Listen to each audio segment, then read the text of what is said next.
The Spartans of Michigan State versus the Wolverines of Michigan. Hello, everybody. This is Tom Hemingway. And today, again, we have the spectacle of spectacles, the annual Michigan State-Michigan football game before over 101,000 fans here at bright Sunfield, Michigan Stadium this afternoon. Well, they say football is a game of emotion, and never is it more emotional than in a Michigan State-Michigan football game. Michigan trying to defeat the Michigan State Spartans in Ann Arbor for the first time since 1955. State, by winning today, could tie the longest winning streak in this series of 4 straight. For the 21st straight time, the game is a sellout.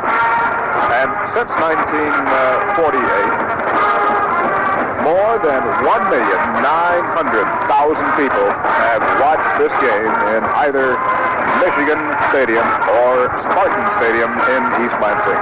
Both teams have returned to the field. They've had the flip of the coin between the captains, Ron Johnson of Michigan and Al Brenner of Michigan State. Michigan won the toss, elected to receive, while Michigan State has gone with the wind here in this first quarter and will defend the southern end zone and will have a wind of about 7 miles an hour to their back. A game billed as a battle between the Spartan quarterback, Bill Farraco, who specializes in both the running and the passing game.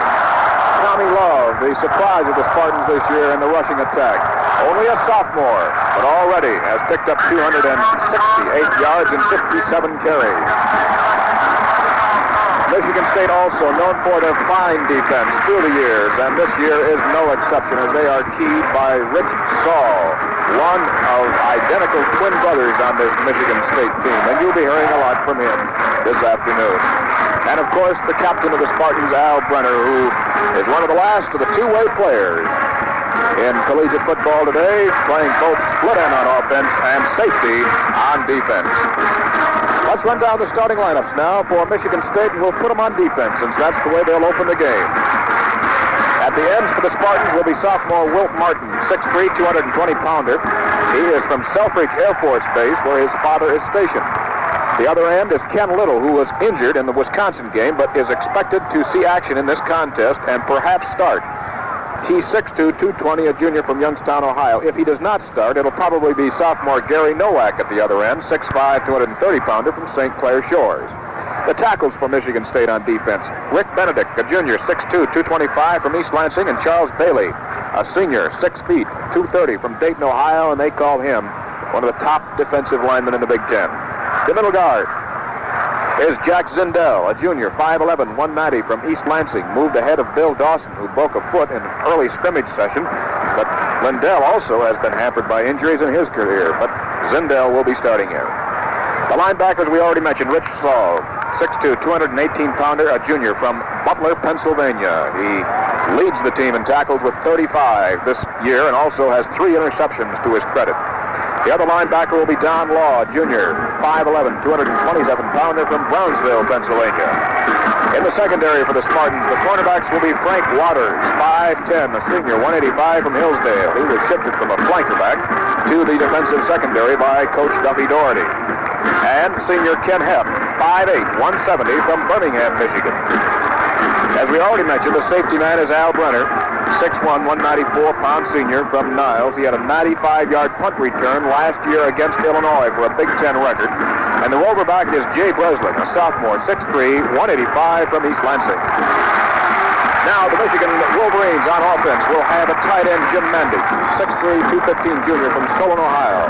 At the split end will be Jerry Imslin, junior, 6'2", 210 from Northville. He'll alternate with Bill Harris at the split end. The tackles on offense will be Dan Beardorf and Bob Pinkston. The guards, Dick Calderazzo and Stan Broadman. In the center will be Dave Denson. The quarterback is Dennis Brown. The running backs, Ron Johnson and Garvey Craw. And at flanker, John Gapler, after being injured in the Duke game, sitting out last week's game against Navy, should be back in action this afternoon. Kicking off for Michigan State will be Gary Boyes, a sophomore from St. John's, Michigan. Set in the deep spot is George Huey at the 5-yard line. He has Johnson and Lance Scheffler up ahead of him at the 10. A gorgeous afternoon for football. Dan jam-packed Michigan Stadium awaits the opening kickoff, and here comes Boyce, here comes the football, we're underway. Right down the field to Huey at the 12, comes to the 15, to the 20, right to the edge of the 25, the 30, the 35, the 40, the 45, the 50, and finally knocked down in Michigan State territory at the 48-yard line by the kicker, Gary Boyce.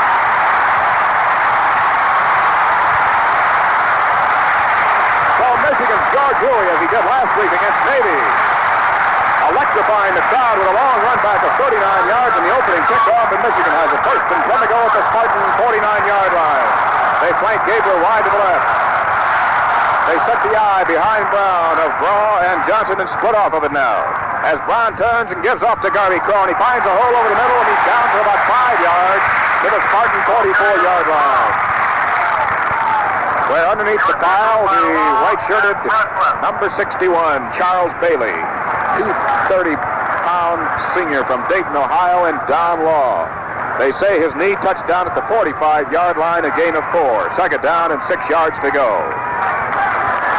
Again, Gabler is flanked to the left. Imslin is tight on the right side. They split the setbacks once again as the handoff is given to Ron Johnson, and he doesn't find too much room over the left side of his own offensive line, as he has maybe a couple to the 43-yard line, where he was hit by Don Law once again. Right side linebacker. Here's a change on the Spartans defensive unit now. Number 66, Mike Hogan, checks in there. And number 65 goes out. Jack Zindel, that's at the middle guard position. Jack Harpring has replaced Dick Calderazzo at left guard for the Wolverines, carrying a play in. It's 3rd and 4. They're going to run a play motion to the right side, and Brown keeps him. He's over the 40-yard line to the 39, very close to the first down. He may be just inches shy. Making the tackle was Don Law for the 3rd straight time, and let's see if they're going to bring the chains in. They are. He had to go to the 39-yard line. The ball is resting, apparently, just shy of the 39. Whether there's any part of it over, of course, is the determining factor, and it is just about 3 inches shy. They're looking at the sideline, and the Michigan State Spartans are making a couple more defensive changes. They're coming in with a couple of big defensemen up on that line as Michigan is going to go for it. 4th down and inches to go for the first down, and here we are just about a minute and a half into the ball game. Now we've already got a big crucial play staring us in the face. Ron Pearl and Mike Young with a big defenseman on the line checking in for Michigan State. Brown looks down the line of scrimmage as the referee marks the ball for play. Brown has him lined up in the eye. They break off of it, however, as the handoff is given to Johnson. He's got the first down, and he's down inside the 39-yard line before he was hit by Al Brenner, who came up from his safety man position to make the tackle on Ron Johnson. The ball is resting inside the 39. First and 10 to go for Michigan State. We've got the dog on the field. A little early in this ball game. It's a different dog, however, than the one that gained about 280 yards against Navy last week. First and 10 to go. Gabler's flanked to the left. Brown hands off to Johnson. He finds a slight hole to the left side. He's in the open at the 30, the 25, the 20. He may go. 50, 10, 5. Touchdown, Michigan.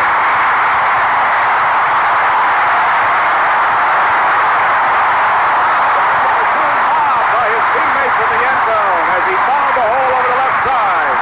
Bob Pengstra, Garvey Craw, Dick Calderazzo made some key blocks up there in front of Johnson. Frank Waters was the only man with a chance to get Johnson, and Johnson simply squirmed away from him at the 15-yard line and went in for the touchdown. Johnson's 5th touchdown of the season. And now, Tim Killian will try to make it 7-0. The kick is up. It's good. And with 13:04 remaining in the first quarter, Michigan leads 7-0.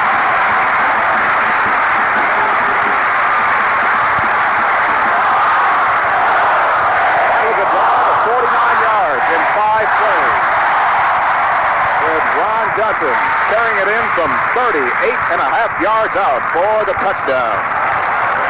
Brown staying on the ground the entire series. And need I tell you that the Michigan Wolverines are fired up right now. Frank Titus will kick off. for Michigan. Don Highsmith is deep. Along with Tommy Love, it's a short kick caught by a lineman and falls on it up at the 32-yard line, number 64, Mike Young. It was a line drive kick right down the middle of the field that Young caught right in his midsection and fell to the ground immediately, not risking a fumble. So the Spartans have it first and 10 to go from their own 32-yard line. Eddie McLeod is the center. The guards are Ron Saul and Don Baird. The tackles Dave Van Els, Craig Wysinski. The ends Frank Foreman and Al Brenner.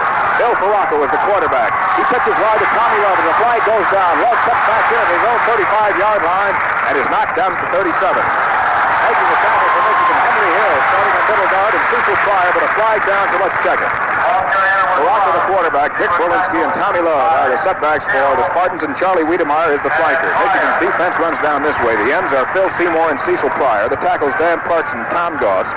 The middle guard is Henry Hill. The linebackers Tom Stinsick and Ed Moore. The cornerbacks Brian Healy and George Huey. And the safety men are Tom Curtis and Bob Wedge. The walk-off is against Michigan State. It's a 5-yard penalty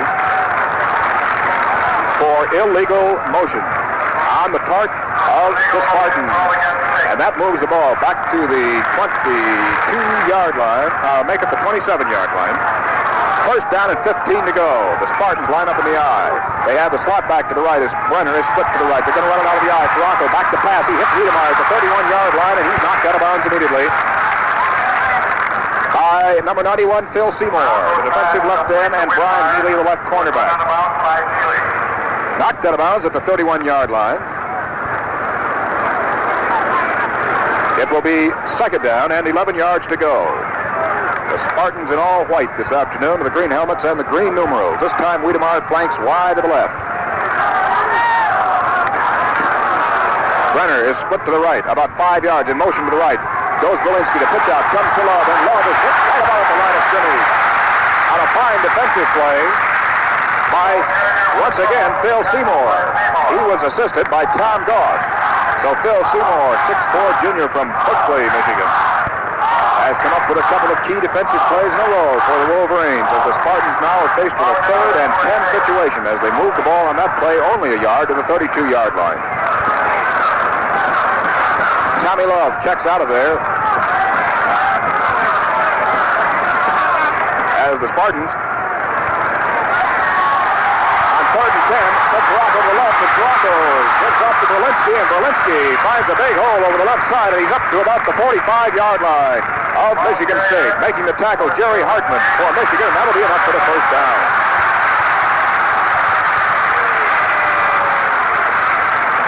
Gordon Baudell goes out of there, and Love comes back in. Baudell checked in there for Love, and they had actually 3 ends in the game for Michigan State on that play. Baudell was set in the slot to the left. First and 10 to go from the Spartans' 45-yard line. Wiedemeyer this time is set in the slot to the right. Brenner split to the right. In motion to the right goes Berlinski, and the pitch out to Love, and he's going to try a power sweep around the right side. Cuts back into Michigan territory at the 45-yard line. He's nailed by Tom Goss. Curtis got a hand on him back at about the 50, and Goss rode him to the turf at the Michigan 46-yard line, where it's second down and a yard to go. So far, both teams sticking pretty much to the ground, although there has been one pass thrown, that by Farraco. There's movement on the line. Everybody gets back on side, however, before the snap. Farraco hands off to Berlinski. He fumbles, falls on himself, as there's a pileup down at the Michigan 41-yard line. Berlinski was hit by Goss, and Henry Hill fumbled the ball, but luckily enough, it stayed right under him as he fell on it at the 41-yard line. That's enough for the first down. First and 10 to go for the Spartans. Michigan leads 7-0 early in this first quarter. Over 101,000 fans here at Michigan Stadium this afternoon. Wiedemeyer set of the slot to the left. In motion to the left goes Berlinski. This time to pick up the Love. He's going to try a right sweep around the left side, and he's hit just about the line of scrimmage by a host of Michigan tacklers. First to nail him was Ed Moore. George Huey came up along with Cecil Pryor. All of them knocking Love down just as he got it over the 40-yard line, so there was a pickup of actually 1 yard on the play. Second down, 9 to go. Eddie McLeod comes over the ball at center for the Spartans. Slot to the right this time as Wiedemeyer's in it. Brenner way out to the right. Bronco's going to go back to pass. Fires it, fakes it. No, he's going to run with it down. He's down for about 3 to the 37-yard line. Henry Hill dragging into the turf as Ferraco pumped once, didn't let it go, found his man covered, and held on to it himself to the 37-yard line. Here goes Brenner out of there, and Gordon Baudel checks in for him at the split end. He's 6'2", a junior, 204 from Allen Park. It's third down and 7 to go at the Michigan 37-yard line. Another big third down play for Michigan State. They paid off on it the last time on a 3rd and 10. Baudel comes wide to the left. Wiedemeyer set in the slot to the left. High formation behind Ferraco. A handoff on a reverse play to the flanker back. Wiedemeyer. He's in the open to the 30, the 25, the 20, the 15, the 10, the 5. He's knocked out of bounds. Let's see if he made it into the end zone.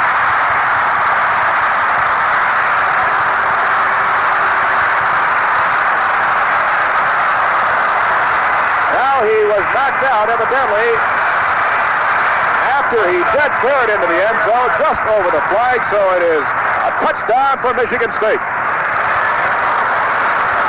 Wiedemeyer was hit right at about the 1-yard line by George Huey and just stayed on his feet long enough to get inside that red corner pylon marking the goal line down there at the corner. So it's 7-6.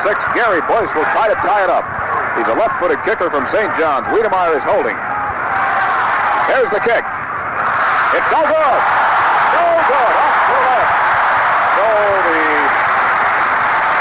Spartans fail on the extra point attempt, and the score holds. Michigan 7, Michigan State 6. And Dave McCabe looks like we've got a scoring afternoon so far in progress. Yeah, we do, Tom. I had a brief conversation last night with Tony Mason at the press party that they have each week here at Michigan, and he told me that if Michigan could maintain some poise, which they have not done in the last 2 or 3 Michigan State meetings, that they'd be in the ball game all the way. And certainly they've exhibited that here early in the ball game, and State coming right back. We're in for a real winner here today. That drive of the Spartans covered 68 yards in 8 plays, with Wiedemeyer going 37 yards for the touchdown. Johnson went 38 and a half for the Michigan touchdown. Here's Boyce on the kickoff now. It's a sailor, goes back into the end zone, and Huey lets it go, and it rolls out for an automatic touchback, and they'll take it out for the 20. 1st and 10 for the Wolverines. This has been a fabulous series. Certainly it has gained national status as one of the top collegiate games year after year across the country.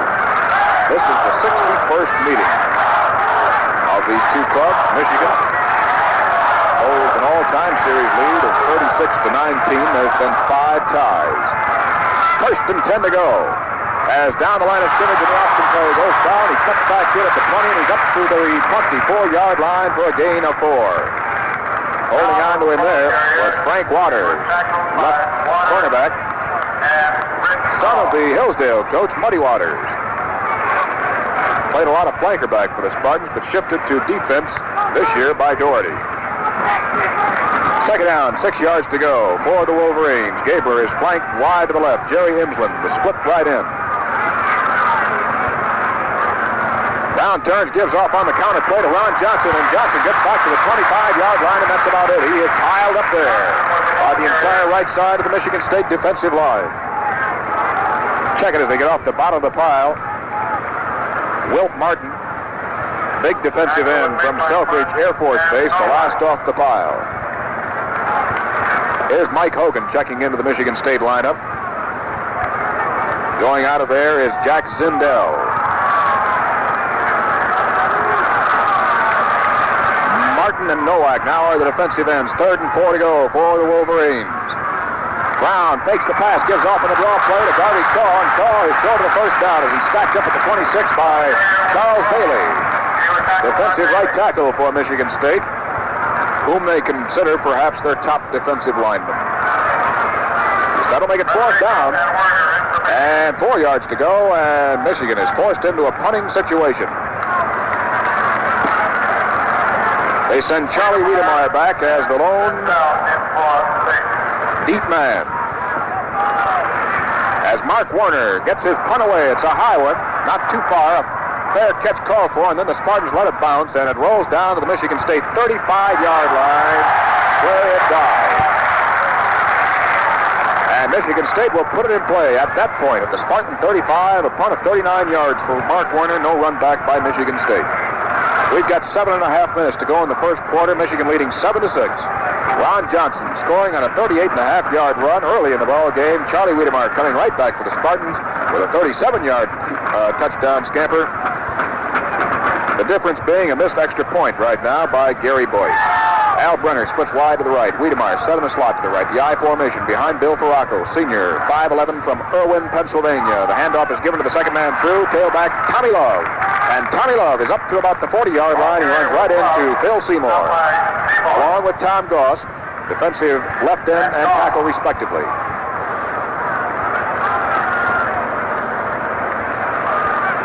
Spartans come into this game with a perfect 3-0 mark. Michigan with a 2-1 record. The Spartans have already seen action in the Big Ten this year. They walked all over Wisconsin last week, 39-0. Michigan, this is their first Big Ten game of the season. Slot back to the right is Wiedemeyer. In motion to the right goes Berlinski. The hand up right up through the middle goes Tommy Love on the fullback dive right over his own center, Eddie McLeod. And he has perhaps one or two to the 41-yard line. Cecil Pryor and Dan Parks make the tackle. So it's 3rd down and 4 yards to go. So far, the Spartans have excelled on 3rd down plays.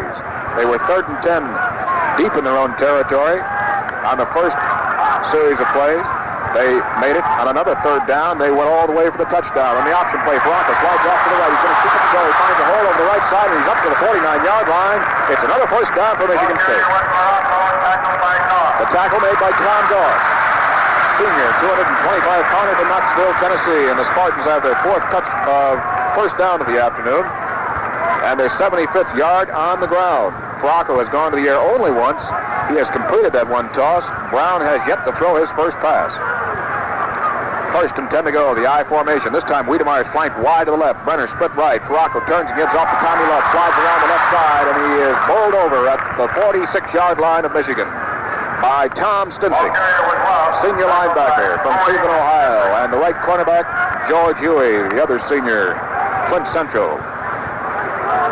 Big Ten leader in punt returns last year, and he got Michigan off to a great start in this game as he ran the opening kickoff back 39 yards to put it in Michigan State territory where the Wolverines went in. Wiedemeyer flanked to the right, Brenner split left. 2nd down, 5 to go. Back to pass goes Farraco. He's going to be hit for a loss. Coming through there to spill him was Ed Moore, the sophomore linebacker on the right side from Youngstown, Ohio. Farraco faked the draw play to his fullback Berlinski, kept the ball, but nobody touched Mr. Moore, and it's a loss back to the Spartan 48-yard line where it is 3rd down and a long 10. So here's another big 3rd down play. 5 minutes to go in the quarter. Michigan leading 7-6. They're running the slot out of the left this time as Wiedemeyer set in it. Farraco turns, gives off on the reverse again to the flanker. Charlie Wiedemeyer coming wide. He's going to be hit for the ball. Henry Hill, sophomore middle guard, wasn't buying at that time, and we have an injured Spartan player. It appears to be the center, Eddie McLeod. That's the same play they ran for the touchdown, but this time Henry Hill said, no, I'm not buying it. So we have a timeout on the field on the Sparta Michigan State with a score, Michigan 7, Michigan State 6.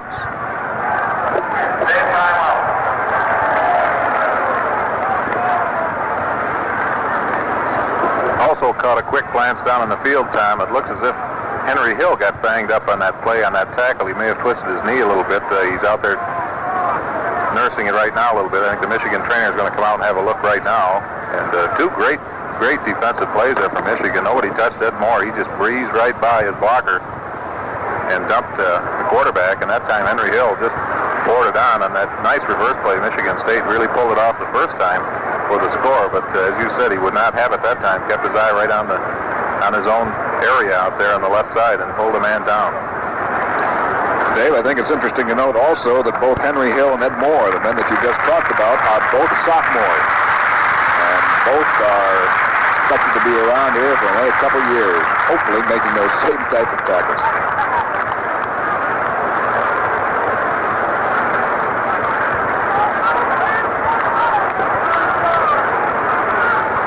Eddie McLeod has been assisted from the field, and coming in to take his place is Tom Beard, a sophomore, 6'6", 250-pounder from Battle Creek, Michigan. The Spartans will be forced to punt for the first time this afternoon. Dick Berlinski dropping back to do the punting. He hails from Quinnipiac, Michigan. High pass from center. He pulls it down and gets rid of the ball. It's a wobbly kick hitting at the Michigan 25-yard line, and it goes out of bounds at the 25 of Michigan. Gordon Bodell with first down on the play for the Spartans to watch it go out. So Michigan will put it in play, first and 10 from its own 25, a 30-yard punt that time for Dick Berlinski. 4.5 minutes to go in this first quarter. Michigan holding a 7-6 lead. Both teams scoring the first time they had their hands on the football this afternoon. Over the ball at center comes Dave Denson for Michigan. He's a senior from Xenia, Ohio.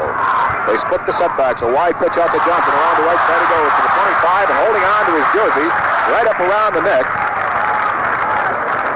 Ball carrier Wisconsin was big number 82, Gary Nowak. by Nowak. Johnson got by Nowak, but Nowak, who is 6'5" and 230 and has a reach of about the length of Bill Russell, reached out and just nailed Johnson right at the neck by his jersey and pulled him down at the 29-yard line. Make it second down and 8 yards to go. Johnson's jersey is torn and his shoulder pad is flapping on the right side. Back to pass for the first time, goes down, fires it, 35, 40, 35, he's knocked out of bounds. At the 32-yard line of Michigan State by Frank Lottery. As Brown on a beautiful fake up the middle to his fullback, Jarvie Craw, faded back and hit tight end Jim Bandage at the 50-yard line, and Bandage moved it down inside the Spartan 33, first and 10 to go for Michigan. First pass of the afternoon for Dennis Brown. Gabler, flank to the left. Craw and Johnson, and there's movement on the line and contact made as the flags go down. So let's see who made the first move.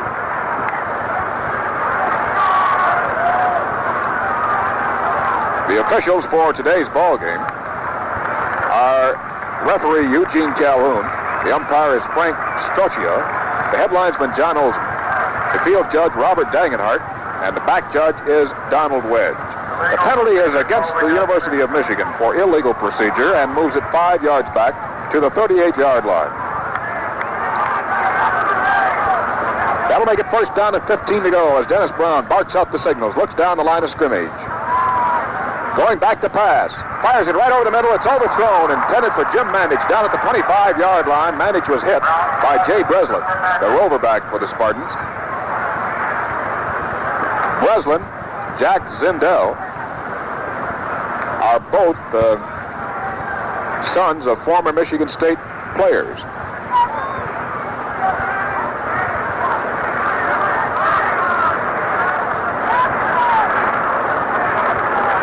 Second down and 15 yards to go. Brown is now 1 out of 2 in the passing department. Brown on the option, rolling to the left. He's going to keep the ball this time. Cuts back in and hurdles one man at the 35-yard line, and he's pulled down at about the 32. Brown, the ball carrier. He was tackled by Bailey. Hitting him over there was Charles Bailey. Here comes Jerry Insland back in at split end for Michigan, and Bill Harris goes out of there. Brown moved that ball right back to the original line of scrimmage, just over the 33-yard line. So it's third down and 10 yards to go. Time continuing to run out here in this first quarter, 3.5 to go. Michigan holding on to a narrow 1-point lead, 7-6 here. Gabler this time is flanked wide to the right. Imsland split off 5 yards to the left as Brown is rolling back to pass. Fires it, intended for Gabler in the end zone. Touchdown! But a flag is down. Wait a minute. A flag is down. Let's see who it's against. Pushing off on Michigan State. The touchdown will count.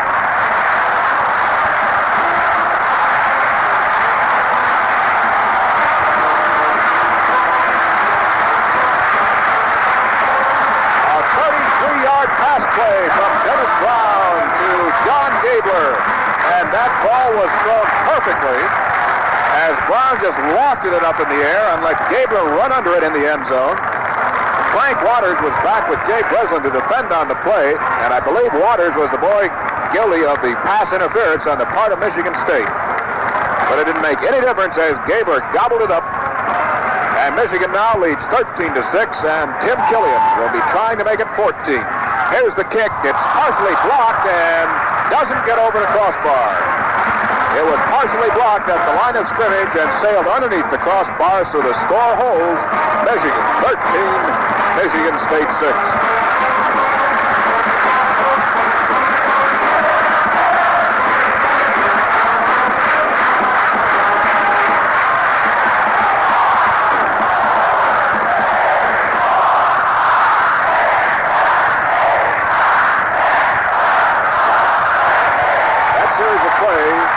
Covered 74 yards in 5 plays. Brown to Gaber for 33 yards and a touchdown with 3:20 to go in the first quarter. Don, we noticed that John Gaber was injured on that touchdown reception in the end zone. He's over here talking to the team physician right below us at the Michigan bench. Well, he was suffering from a neck injury, as you know, in the Duke game. Let's hope that it isn't a recurrence of that. Here's the kickoff. Comes down to Highsmith. Comes right back up the field to the 25 to the 30-yard line, and he's hit at the 31-yard line and knocked down. Frank Titus, who kicked off, was in on the stop along with George Huey. And Bill Federico. Eric Federico, I'm sorry. They say his knee touched down at the 29-yard line of Michigan State, so the Spartans will put it in play from that point. 1st and 10 to go. Michigan leading 13-6. Dennis Brown with 2 beautiful passes on that last drive after he had stayed on the ground most of the first quarter. Here's a wide pitch out to Wiedemeyer. He's going to throw a pass. Long and intended for Brenner. It is incomplete. Broken up down there by Jerry Hartman. And Tom Curtis at the Michigan 34-yard line. That was the flanker pass. As you know, Charlie Wiedemeyer is a former quarterback.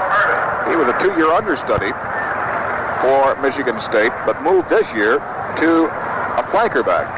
And Wiedemeyer took the wide pitch out from Bill Ferracco, went way back to his 20-yard line and fired the pass. It was a long pass and perfectly thrown, but great defensive work by Jerry Hartman, and Tom Curtis broke it up. 2nd down, 10 yards to go. Ferracco is going to go back to pass this time. Fires it. It is incomplete as Ryan Healy almost had himself an interception. As that ball hit him on the shoulder at the Spartan 35, went high into the air. The intended receiver, Frank Foreman, couldn't get it either as it bounced away from him out of bounds. So it is 3rd down and 10 yards to go. That stops the clock with 3:03 remaining in this first quarter. Gordon Bowdell checks into the lineup. Tommy Love goes out of there. So again, we're going to have the situation of 3 ends in the Spartan lineup, and Bowdell no doubt will line up as the slot back to the left, and he does, along with Charlie Wiedemeyer as Ferracco is back to pass on 3rd and 10. Runs out of the pocket. He's going to run with it to the 30. And gets away from one man and goes out of bounds at the 35-yard line. Bill Seymour had a shot at him back there. Couldn't get him. Tom Stinson finally ran him out of bounds up at the 35-yard line, but it'll be short of the 1st down. So Michigan State will be forced to punt. Ferracco couldn't find anybody open as they sent 4 men down that time, but Michigan's defensive secondary really put a blanket on the receivers.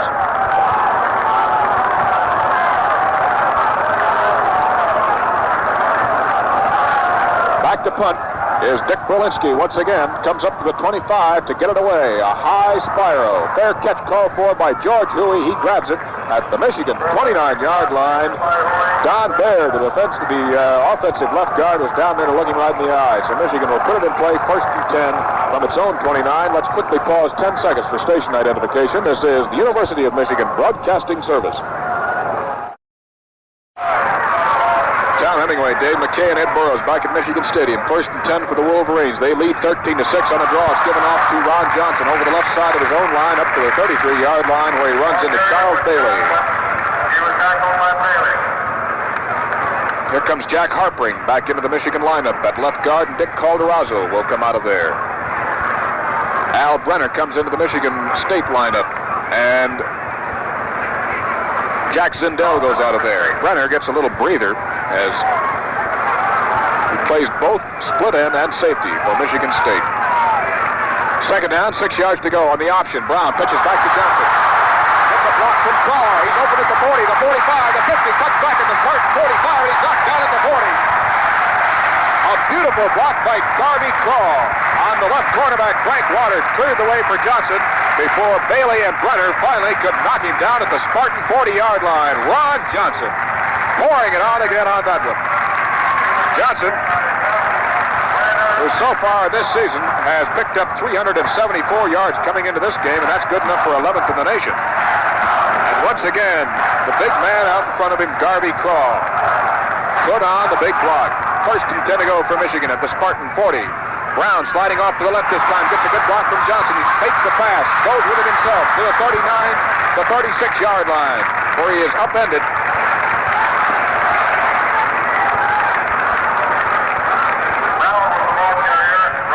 By Kent Heft, who seems to be shaken up on that play. Heft is going out of there, and Harold Phillips is coming in for him. It's at the 36-yard line of State, second down and 6 yards to go. Heft missed his sophomore season because of a knee injury. So Harold Phillips, a sophomore from Detroit, has checked in at that right cornerback position, second and 6 for Michigan. Motions right, pitch back to Johnson. He's going to throw the pass. Fires it. It is intercepted at the 30, the 35, the 40, the 45, the 50, 45, 40, 35. Knocked out of bounds is Jay Breslin. They'll make that Frank Waters. Frank Waters intercepted that halfback pass thrown by Ron Johnson, and Ron Johnson finally got back there himself to knock him out of bounds. A big interception by Frank Waters at the Michigan 30, and he ran it all the way back, or the Michigan State 30, and he ran it all the way back to the Michigan 30. So the Spartans get life with just a minute and a half to go in this first quarter, and they have it first and 10 at the Michigan 30-yard line. Brenner is split to the right. Baracco moves him up to the line of scrimmage, works out of the eye, gives off to Tommy Love. The second man through finds a big hole over the middle. He's down inside the 20-yard line to the 17. Ed Moore is the sophomore linebacker for Michigan. On the right side, made the stop. And Michigan State now seemingly coming to life here on that big interception by Frank Waters. Have driven deep into Michigan territory.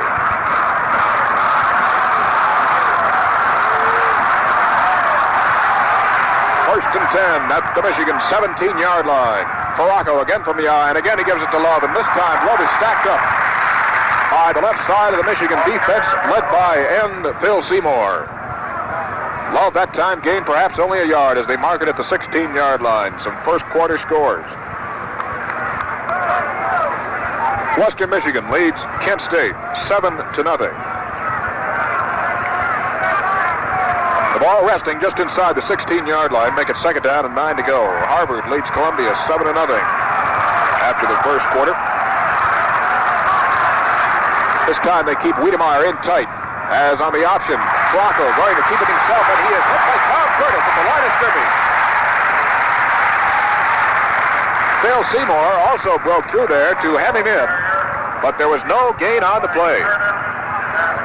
So make it third down, and still 9 to go. Less than 30 seconds to go. Clemson leads Auburn 3-0 after the first quarter. This could be the final play. Third and 9. Baracco's back to pass, and he's hit for a loss back to the 24-yard line. Going through there for Michigan was Henry Hill, the sophomore middle guard, and Tom Goss, the senior tackle. A big play for the Wolverines as they knock Baracco back to the 24-yard line, so that'll make it 4th and 18. Let's see if we're going to get a field goal attempt coming up here now. Gary Boyce has 2 out of 3 so far in field goal. And Charlie Wiedemeyer is kneeling back at the 30-yard line, but time has expired in this first quarter, so we'll have to wait for the second quarter to begin before we get the field goal attempt.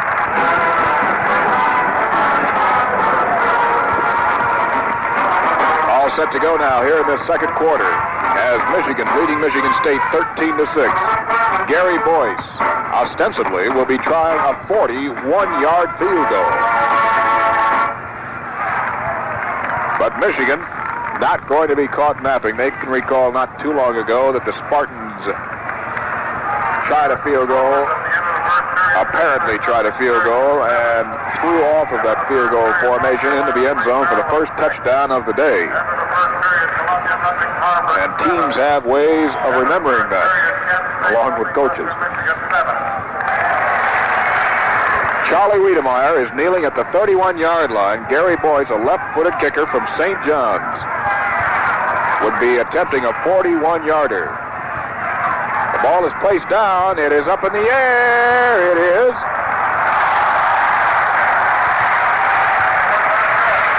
No good. Off to the right. So the Wolverines defense has risen to the occasion to stop the Spartans after interception and run back by Frank Waters had given them great position. On that halfback option, I'd watched Michigan work out a couple of times this week, and they've been throwing that play with Johnson throwing downfield to the split end, and that time Waters just laid back and waited for it. He knew it was coming. 1st and 10 to go for Michigan.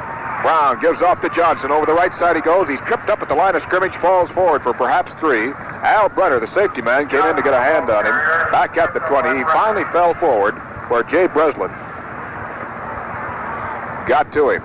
They mark it at the 23-yard line, so make it 2nd down and 7 yards to go. It's one of the things about Johnson. You can hit him once, twice, perhaps 3 times, but he's very, very hard to knock down. 2nd down, 7 yards to go. They send Craw in motion to the right. Play action off to Johnson on the pitch out. He gives wide to the right side and wrestled out of bounds at the 28-yard line by, again, safety man Al Brenner and Rich Saul, linebacker. We mentioned Saul leads the team in tackles with 35. He and Ron Saul are identical twins. Rich is 218 and Ron is 235. Both these lads were teammates of Terry Henretti back in high school in Butler, Pennsylvania. 3rd down and 3 yards to go. Jerry Imslin is split to the right.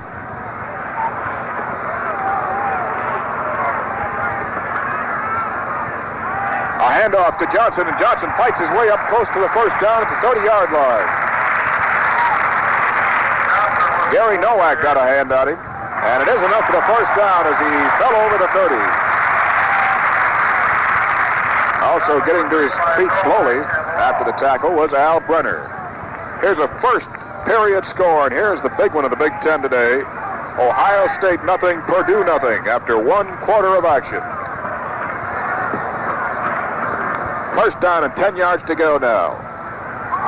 As Brown again gives off to Johnson. Right up over the middle he goes and falls forward to the 35-yard line.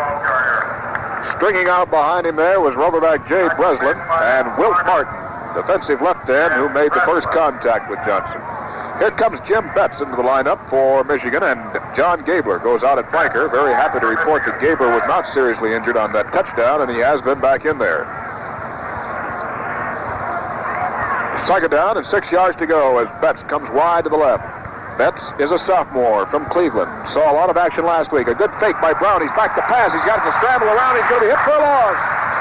Way back to the 24-yard line. Wilt Martin. And Bill Dawson. He was tackled by Dawson and Martin. A pair of sophomores. That time shot through that line to knock Brown back to the 24-yard line where it's 3rd and 17. Dawson has been bothered by injuries. He broke a foot in an early scrimmage, but is back in there now. In motion to the right goes Johnson as Brown keeps it and slides up over the 25 to the 27, 28-yard line. He runs right into the arms of Mike Hogan. Another sophomore from Dayton, Ohio. Both these lineups are well sprinkled with sophomores on defense today.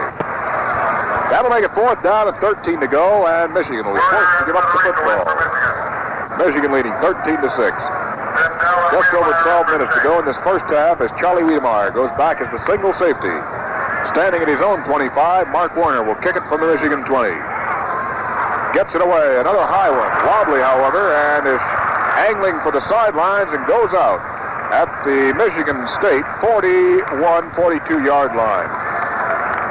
Not too long of a kick that time by Warner. We might mention Ron Johnson, who had his jersey torn on a tackle. Now has got it taped up a little bit around the shoulders, and he looks almost like he has a two-tone jersey out there, white on top and blue in the middle. 1st and 10 to go for Michigan State. They're running it from their own 42-yard line. In motion to the right goes Berlinski. Back to pass goes Ferracco. Fires it on the left side. It's caught by Wiedemeyer at the 50 to the 45. Falls down and is hit immediately by George Huey. Wiedemeyer tried to cut to the outside after gathering in that pass. Wiedemeyer, not a big boy. 5'7", 175 from Kalua, Hawaii. He's a senior, and he's the brother of Herman Wiedemeyer, who you may remember a few years ago as a major league pitcher. 1st and 10 to go for the Spartans inside the Michigan 45-yard line. Ferracco gives off to Tommy Love, and Love hurdles his way over his own right side, where he is stacked up by Tom Stinsig at the Michigan 43-yard line. Ferracco has gone to the air 4 times this afternoon, has hit on 2. The Spartans have picked up 89 yards on the ground in this first half of play. Michigan, on the other hand, has picked up 105. Both teams grinding it out here.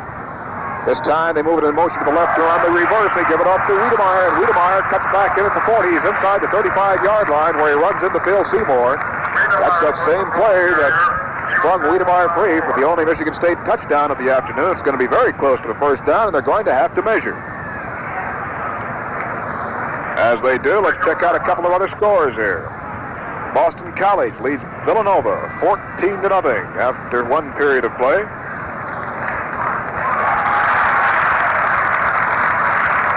VPI over Wake Forest 7-0 after one period.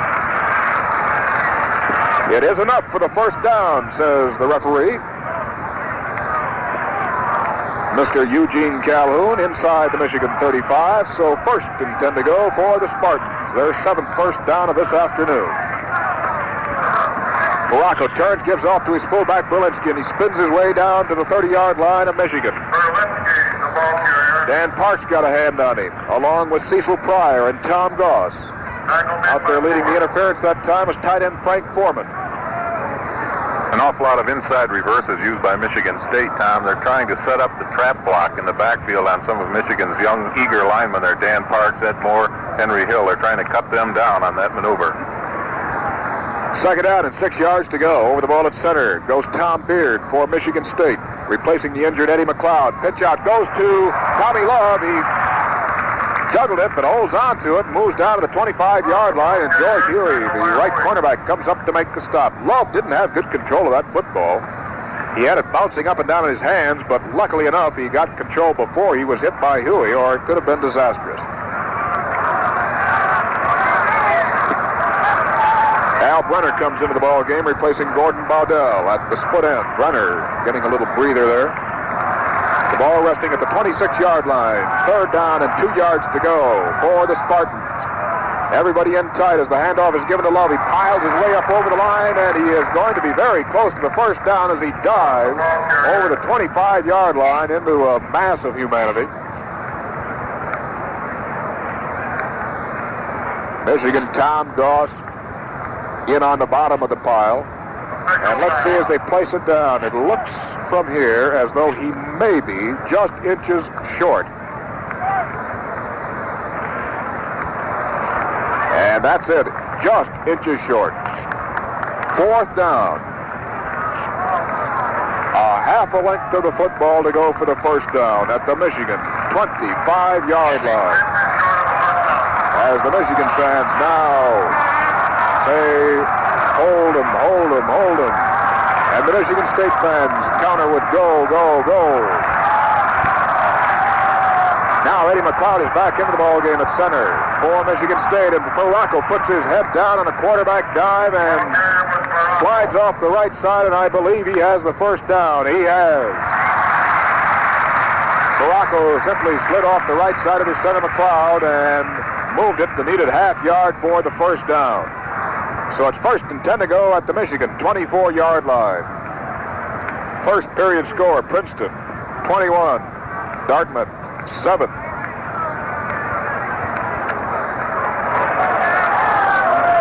Under 9 minutes to go in this first half now. Michigan leading 13-6, but the Spartans are moving as the handoff is given to Tommy Love, and Love is close to the 21-yard line on the dive off the right side. Tom Goss, first to hit him with a shoulder to knock him off stride, and Phil Seymour fell on him at the 21-yard line. Second down and 7 yards to go. You can't see a seat vacant here at Michigan Stadium this afternoon. And what a gorgeous day it has turned out. 70 degrees, very little wind. Second down, 7 yards to go. Everybody tight in the backfield. The wide pitch out goes to Love, starts around the right side, is tripped up at the 20 and falls forward to the 17-yard line. Tom Goss, again, first to get an arm on him, and Tom Curtis came up to hit Love at the 17, where they mark it. Third down. And he's got about 3 yards to go for the first down, and here comes sophomore Henry Hill back into the lineup for Michigan. Jerry Miklos comes out of there at middle guard. Third down, big 3. Morocco splits his setbacks. Gives off to Dick Berlinski, and he is stopped at the 15-yard line. He will be shy of the first down as he tried it off his own right side. Ran into Phil Seymour. And again, Tom Goss, who is seeing a lot of action in that tackle department today for Michigan. Tom, whenever you see a close yardage situation and a big pile of Michigan defenders, you can bet that Tom Goss is on the bottom. He is absolutely outstanding football player for the University of Michigan. Michigan State now has called for a timeout, so we have a timeout on the field with the score Michigan 13, Michigan State 6. At the end of the first period, Dartmouth 7, Princeton 21.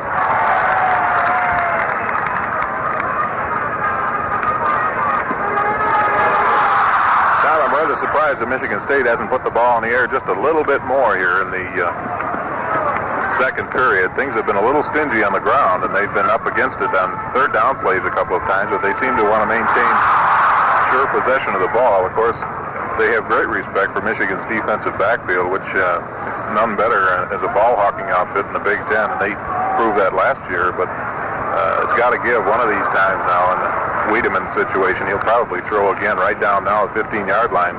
Probably the first play, or if they can make this first down, it might be a quick one to go in the end zone with. They're known to do that type of thing. I can't help but believe that this may be just setting up that all-important big play when they do have to have it, perhaps to drop back and hit that pass.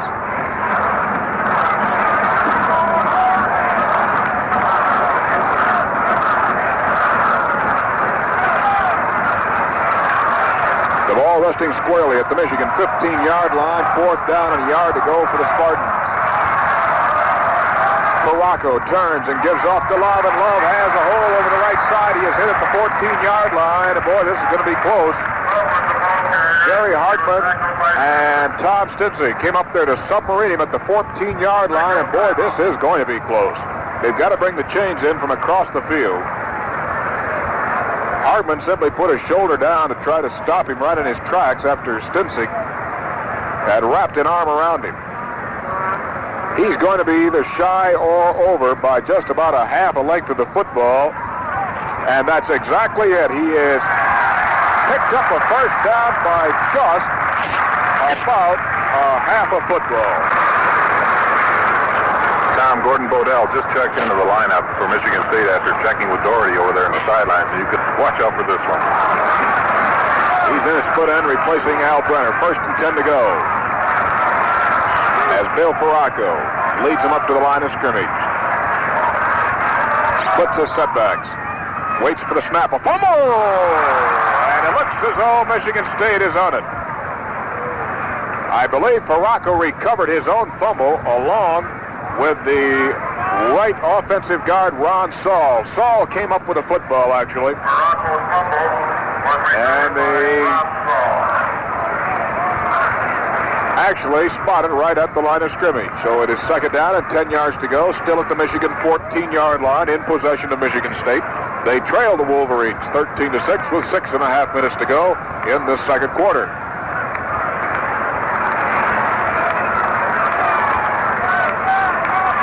Blanco again splits his setbacks. The pitch out to Tommy Love. Swinging wide around the left side. Cuts back at the 20. Fights it off, but he's not going anywhere. Cecil Pryor, the first to nail him, and he wasn't going to be shoved aside, and you know who, Tom Goss, right up there to assist him.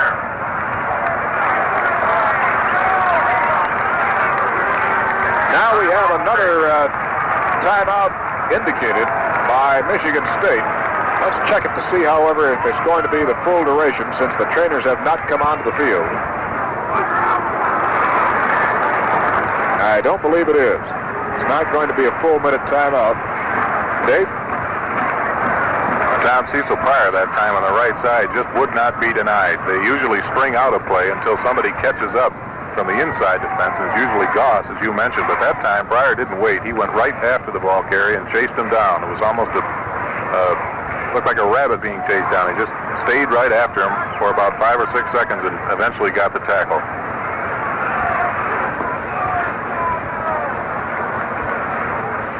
Tom Stinsick, the acting captain on defense for Michigan, has checked over the sidelines. Now goes back into the huddle. Defensive huddle for Michigan. As we're just about set to go again. Michigan State with the football. Third down now and 16 yards to go. With the ball resting just inside the 20 of Michigan. 6:06 showing on the clock. Time remaining in this first half. Here come the Spartans. Way out to the right this time. They send two men, Gordon Baudel and Al Brunner. They have Wiedemar set in the slot to the right. The pitch out goes to Berlinski, and he is hit right at the 20-yard line. Bill Seymour making the stop as they sent everybody but Duffy Doherty out to the right side that time, and apparently on a pass play, but they tried to cross him up and pitch it back to Berlinski, and Seymour just wasn't buying it, Dave. Tom, that time, Seymour wasn't even blocked. He simply ran by them. He jumped across the line of scrimmage so quickly that they couldn't set up for him at all. Gary Boyce now will be attempting a field goal from the 27-yard line, which would be a 37-yarder. He just missed a 41-yarder. It's up. It is no good. Again off to the right. And again, the Michigan defense has held, and listen to this crowd.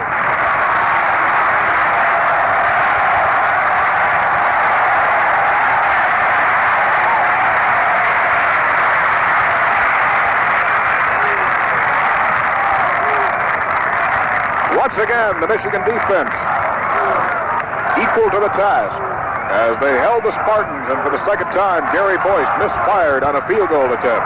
So it's 1st and 10 to go for Michigan. Jim Betts in at flanker, wide to the right. The handoff is given to Johnson. He's going to be hit right at the line of scrimmage and maybe a yard loss.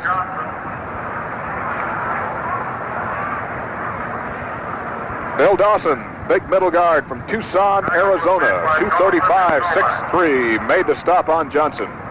Dawson, like the other middle guard, Jack Zindel, an excellent wrestler. Jack Harpering in at left guard now for Michigan. Dick Calderazzo comes out of there. Jim Betts flanks wide to the left.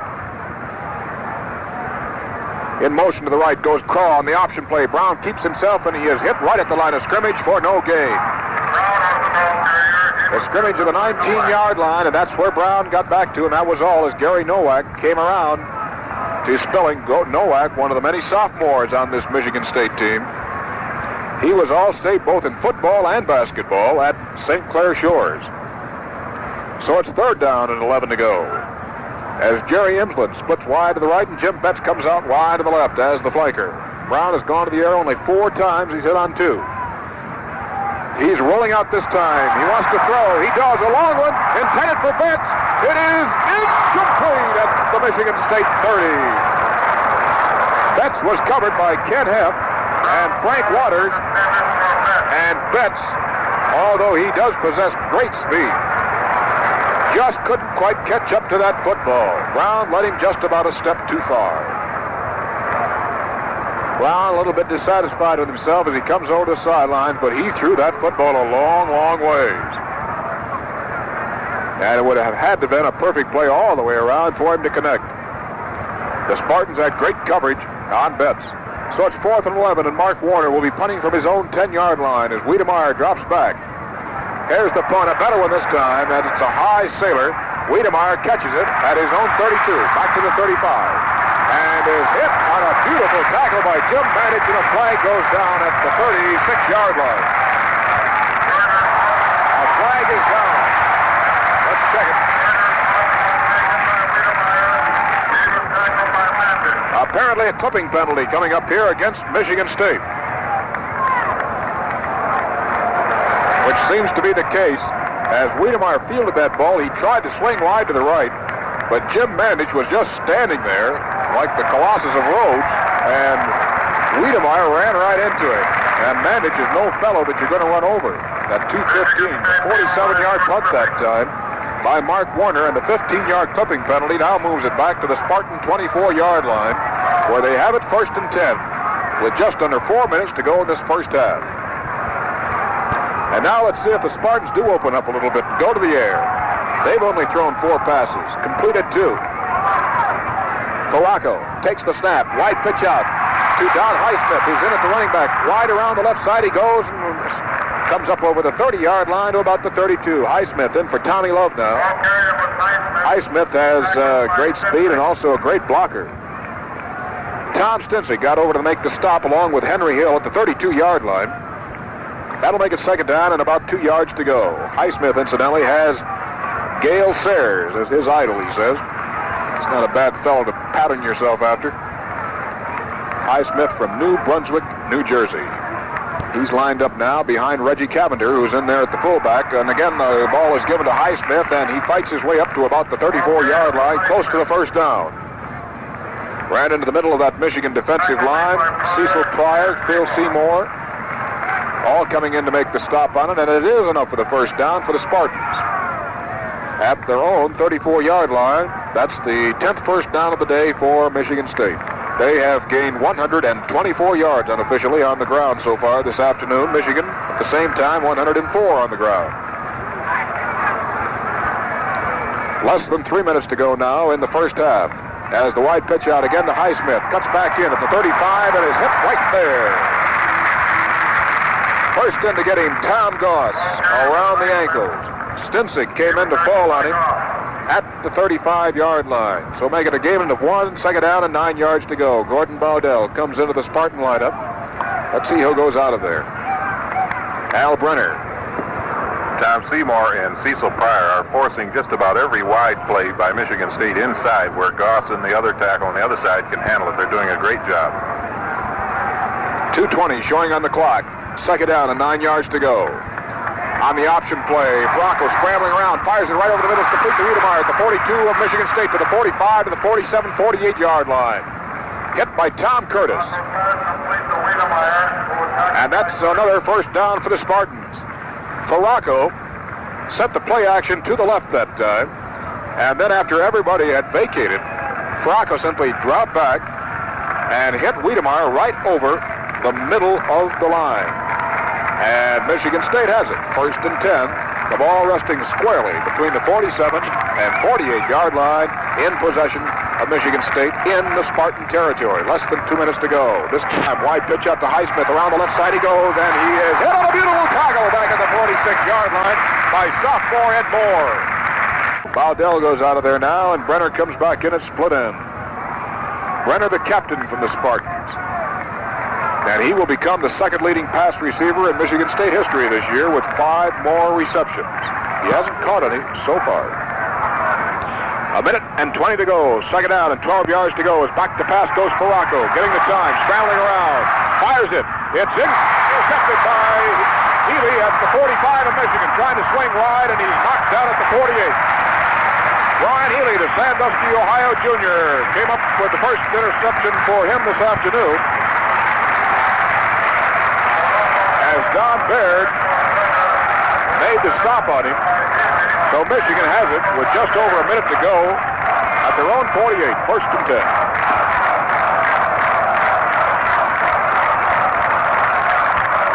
Well, let's see if Dennis Brown now puts the ball in the air.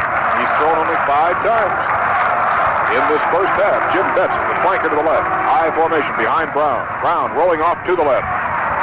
He's going to throw it. He fires it, and it's intercepted at the 45 and knocked down at the 50 is Kent Hepp. So the teams trade interceptions. Brown overthrew Betts at the 45, and the ball went right into the hands of Kent Hepp. So Michigan State takes over, and now let's pause 10 seconds for station identification. This is the University of Michigan Broadcasting Service. WUOM, the University of Michigan station in Ann Arbor.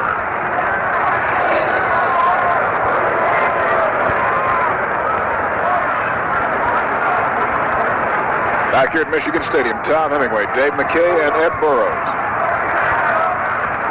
Where with just 57 seconds left in this first half, Michigan leading Michigan State 13-6.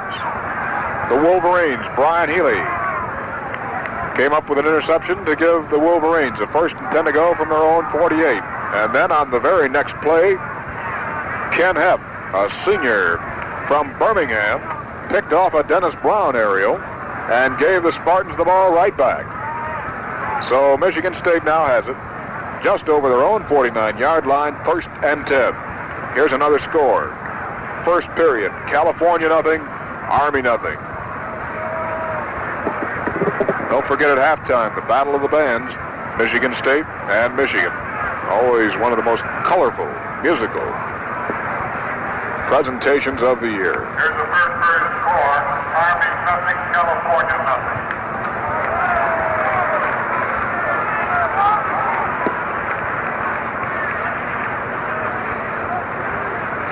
In there at a defensive end now for Michigan is Jim Wilhite, replacing Cecil Pryor, who seems to have a bit of either equipment trouble or perhaps shoulder problem.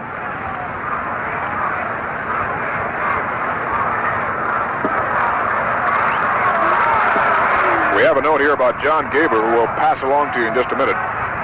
Here's Ferracco on the 1st and 10, back to pass, rolling off to the left. He's going to have to run with the ball, comes back to the 50, to the 45 of Michigan. Swings wide, knocked down at the 41-yard line by Phil Seymour and Tom Goss. As Ferracco was trapped and got back to the line of scrimmage. Then broke free for an additional 9 yards, make it 2nd and 1. Michigan State lining up without the huddle. With just 30 seconds to go, and Ferracco fires it out of bounds to stop the clock. Overshot Frank Foreman. John Gaber will be out for the rest of the game because of bruised ribs. That's the report from the Michigan dressing room. So John Gaber has suffered his 2nd injury of the year. Knocked out of the Duke game because of a neck injury, and now he is disabled because of bruised ribs. So evidently we're going to be seeing sophomore Jim Betts for the remainder of this contest at the flanker back, because Paul Stroba, the sophomore from Flint, suffered a shoulder injury last week. 3rd and 1 to go. Back to pass goes Ferracco. Scrambling around, he's going to be hit for a loss. Tom Goss, Knoxville, Tennessee senior, playing one of his greatest days. And that Michigan defensive line came through there like a rocket to knock Ferracco down. Cecil Pryor is back in the lineup, so he's okay. This could be the last play. As Ferracco fires to Foreman, 45, and he is knocked out of bounds. The clock still shows 3 seconds to go, so Michigan State will be able to get off another play perhaps. Foreman gathered in his first pass as Michigan just went ahead and let the tight end grab it. Well, now, wait a minute. The clock shows 3 seconds to go.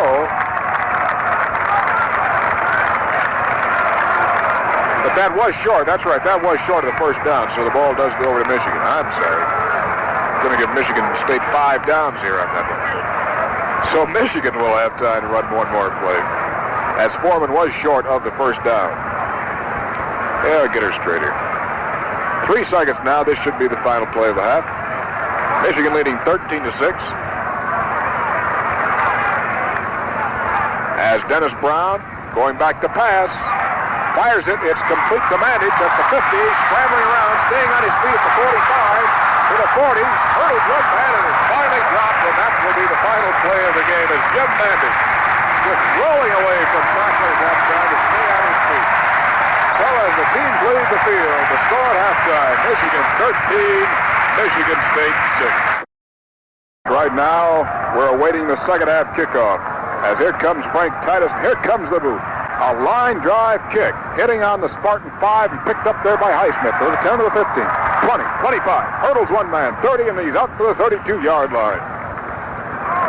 In that first half, Michigan picked up 7 first downs as compared to 11 for Michigan State. On the ground, Michigan with 105 yards, the Spartan 124.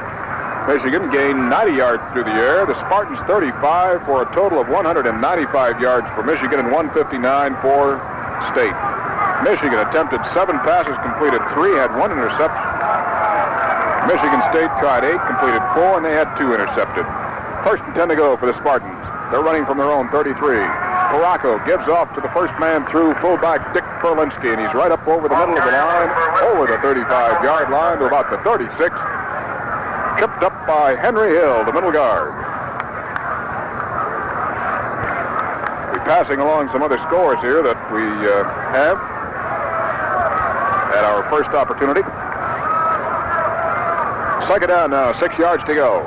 Michigan leading 13-6 as the handoff this time is given to Tommy Love, and he submarines up close to the 40-yard line. Again, right over the middle of his own line. Tom Goss getting a hand on him. Dan Parks.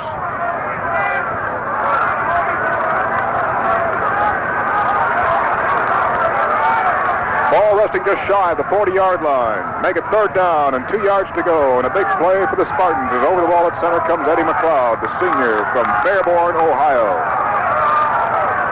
In motion to the left goes Berlinski. Wide pitch out to Love. Around the left side he goes. Cuts back in at the 40, goes to 42, 43-yard line and looks from here as though he has the first down.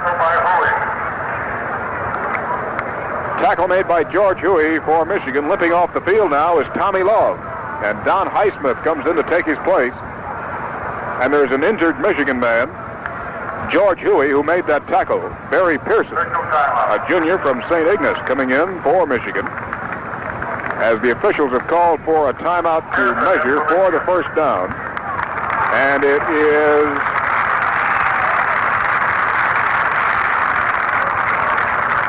just enough for a first down for Michigan State. George Huey has limped off the field, and Barry Pearson has gone in for him.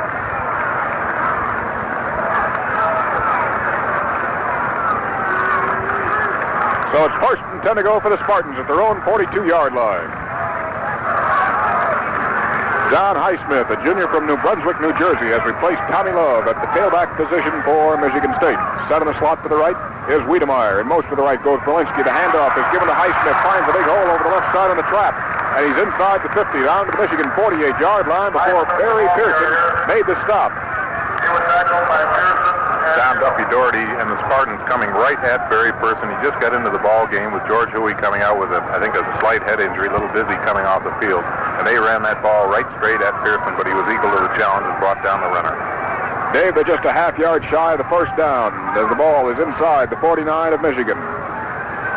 As the handoff again is given to Highsmith, he's hit at the line of scrimmage, but it looks as though he's got enough for the first down as he fell down to the 47-yard line as he was hit by Tom Goss.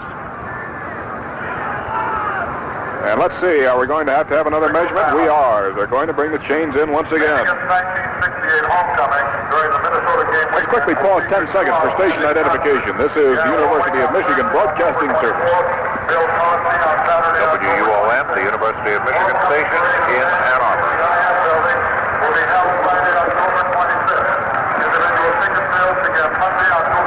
Now, while they're finishing up the measurements, getting the change reset, I was just going to mention Tom Goss. I have not seen a Michigan football player penetrate into a backfield since maybe the likes of Tom Keating about 4 or 5 years ago. Goss is terrific.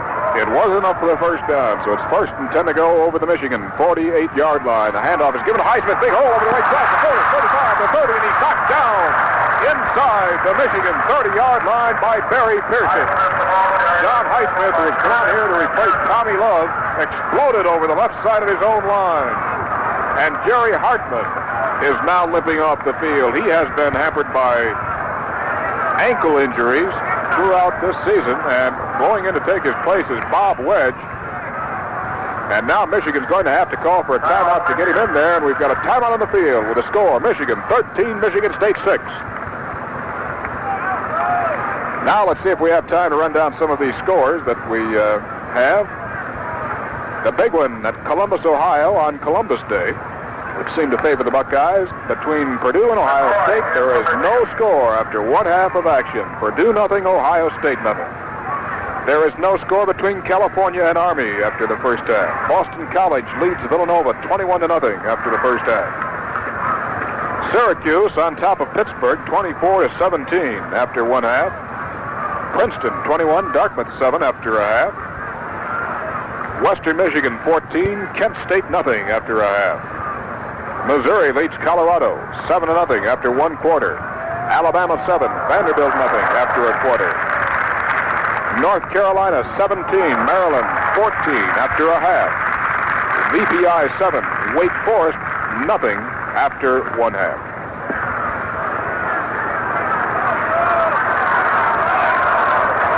Dick McCoy has replaced Dan Parks at right side defensive tackle for Michigan now as the handoff is given to Highsmith, and he hurdles his way over the middle of the line close to the 25-yard line.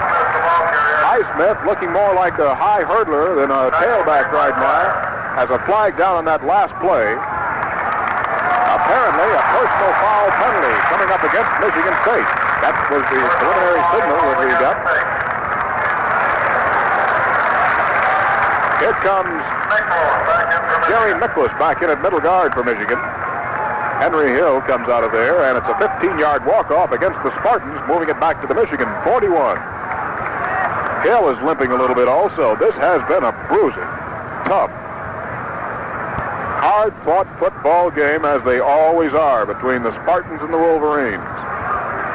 Make it first down and 22 yards to go from the Michigan 41. Michigan leading 13-6. Berlinski and Highsmith lined up in the eye as Berlinski goes in motion. The handoff to Highsmith, and right up the middle he goes on another trap. Down to the 33-yard line where he was hit by Ed Moore, right side linebacker, a sophomore from Youngstown, Ohio. Here comes Gordon Baudell into the Michigan State lineup. Al Brenner going out of there at split end.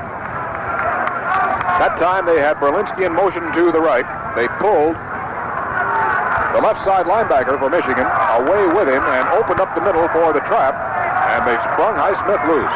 Third down, 13 yards to go. A gain of 9 on the last play. Back the pass goes Caracas, scrambling around back there. He's going to be hit for a loss.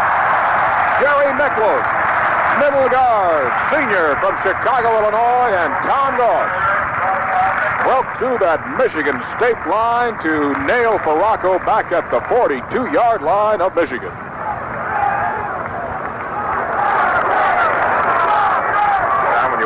Tom Goss pick himself up off the ground. He looks as if he's at least 98 years of age. When the ball is snapped, he's about 16, the way he races around out there. It's incredible. His nickname is Goose for his distinctive walk. In there to do the punting now is Dick Berlinski, coming up to the 50 as he gets it away. A high punt that will hit on the 5 and go in. Let's see. Flag goes down. It went into the end zone. But let's check it out as a flag was thrown.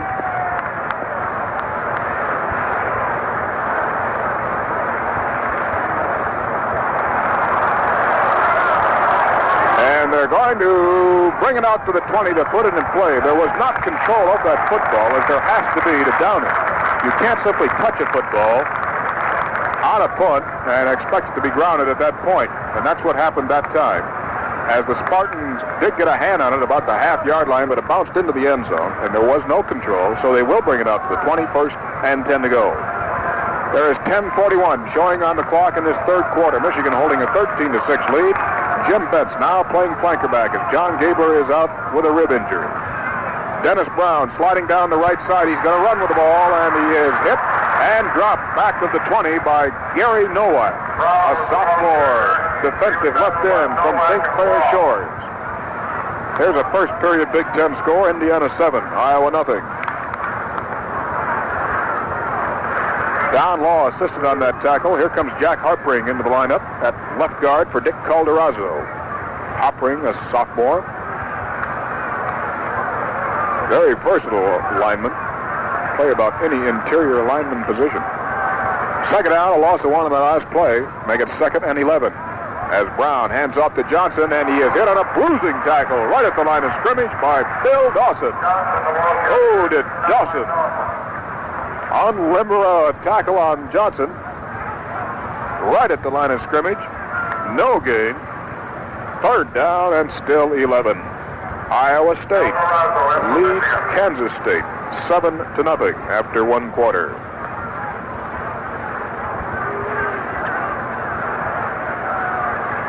Here's a big third down and 11 now as they flank Betts to the right.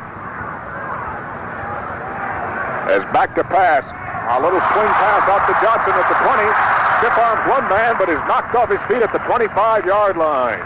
Kenny Heff made the tackle on Johnson as he simply dove for his knees and blocked him out of bounds at the 25 before Johnson could turn upfield any farther. Heff, who was shaken up early in the ball game, back in that defensive secondary for Michigan State. So Michigan now will be forced to give up the football. 4th down and still 5 yards to go. Mark Warner will be doing the punting again for Michigan. And this time they're dropping Frank Waters back as the single deep man. And he fields the punt at the 38. Back to the 40 and is snowed under by 4 Michigan tacklers at the 40-yard line of Michigan State. As they unpiled Dan Deardorff, Bob Penksa, and Ron Johnson all off the pile. 37-yard punt for Werner, run back of 2.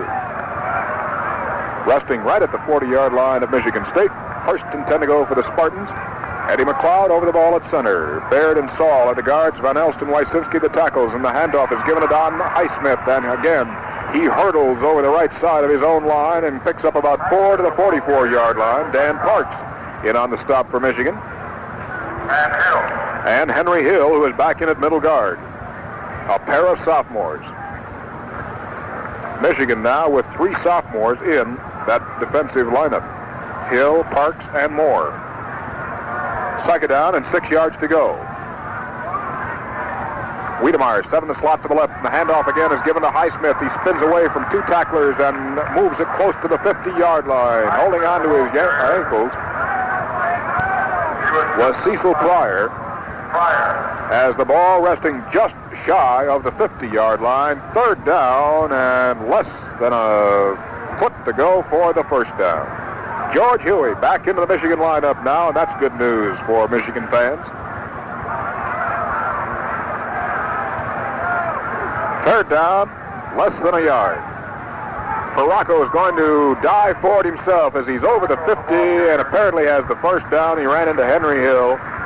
Ferracco got enough for the 1st down, and that is the 15th 1st down of the day for Michigan State. Michigan State sticking pretty much to the ground. 176 yards on the ground as opposed to 35 through the air.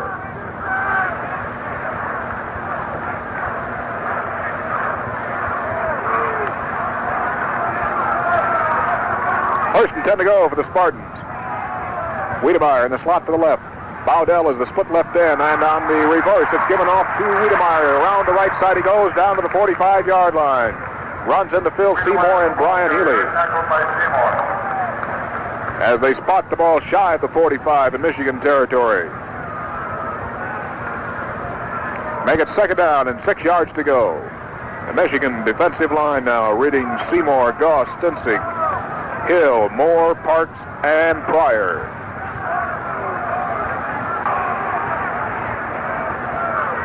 On the 2nd down and 6 play, the handoff is given to Highsmith, a big hole over the left side. He's down to the 40, the 35-yard line. As Bob Wedge made the stop on him from his right safety position, and it's enough for another 1st down, number 16 for the Spartans. Don Baird and Eddie McLeod are doing a tremendous job up front for the Spartans, opening up that hole for Highsmith, who has replaced Tommy Love, who limped off the field early in this half.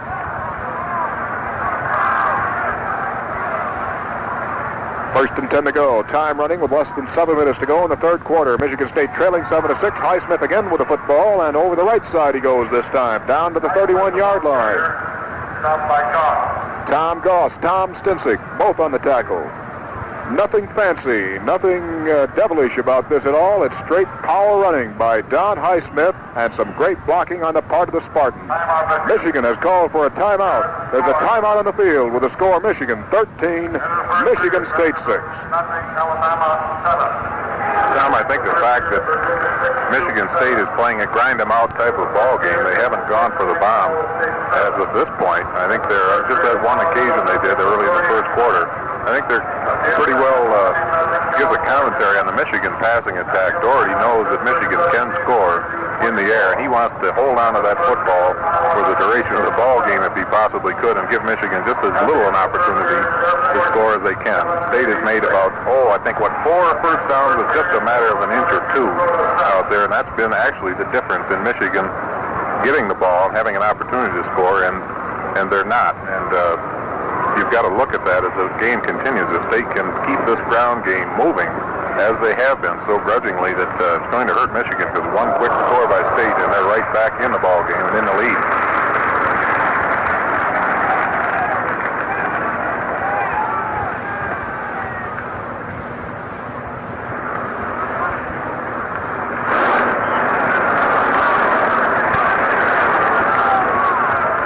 Rest 31-yard line of Michigan in possession of the Spartans. Second down and 6 to go, and the clock shows 6.5 minutes remaining in the third quarter. Michigan leading 13-6, but the Spartans again are driving. High formation behind Ferraco as he gives off to Highsmith, cuts back in, finds a hole at 30, the 25, and he's close to the 25, and here's a fumble. Let's see, it's picked up in mid-air by George Huey and is stopped immediately, and Michigan takes over. Highsmith fumbled. The ball came right up to Huey in midair, and he fell immediately, and Michigan has stopped the drive at their own 19. Tom Highsmith that time made a great run up the middle, and he was dragging a couple of Michigan tacklers, and as he fell to the ground, the ball squirted up in the air, and Huey was standing there, and he was just surrounded quickly. Never had a chance to return it. He was just caught flat-footed, and a real break for Michigan. Well, let's see if the Michigan offense now, buoyed up by that fumble recovery by their defensive cohorts. Fake handoff by Brown. Quick pass up to Mandich at the 25. He spins away from one man, is knocked out of bounds at the 30. Jay Breslin and Charles Bailey came over to make the stop on tight end Jim Mandich. A first down for Michigan. Their 8th of the afternoon, but first of the second half. Brown has gone to the air 9 times, has hit on 5. And a major share of that receiving has been on the part of Jim Mandich. John Gabler, of course, catching the one pass for a touchdown. But I believe, memory serves me, the other 4 have gone to Mandich. Here's a wide pitch out to Johnson. Gets away from one man at the 35, to the 40, the 45, to the 50, to the 45, to the 40, to the 35.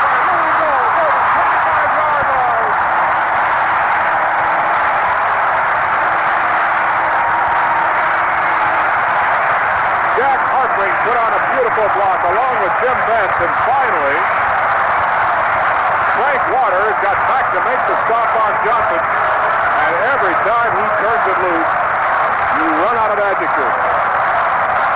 He put one man into the hole back at about the 35-yard line. He offered him an ankle, a hip, a shoulder, and when the defensive man went to grab for all 3 of them, none of them were there. First and 10 to go for Michigan at the Spartan 27-yard line. Brown, quick spot pass, incomplete. Intended for split end, Jerry Imslin at the 25-yard line. Thrown a little hard, Imslin couldn't hang on to it. First quarter score, Notre Dame 7, Northwestern nothing. The Wildcats with the most ambitious and rugged schedule, I believe, in the annals of football in the first 5 games. Playing Miami of Florida, Southern Cal, Purdue, Northwestern. Here's the handoff given to Johnson. Fights his way back to the 25-yard line, but that's all he's going to get. A fine tackle put on by Rich Saul.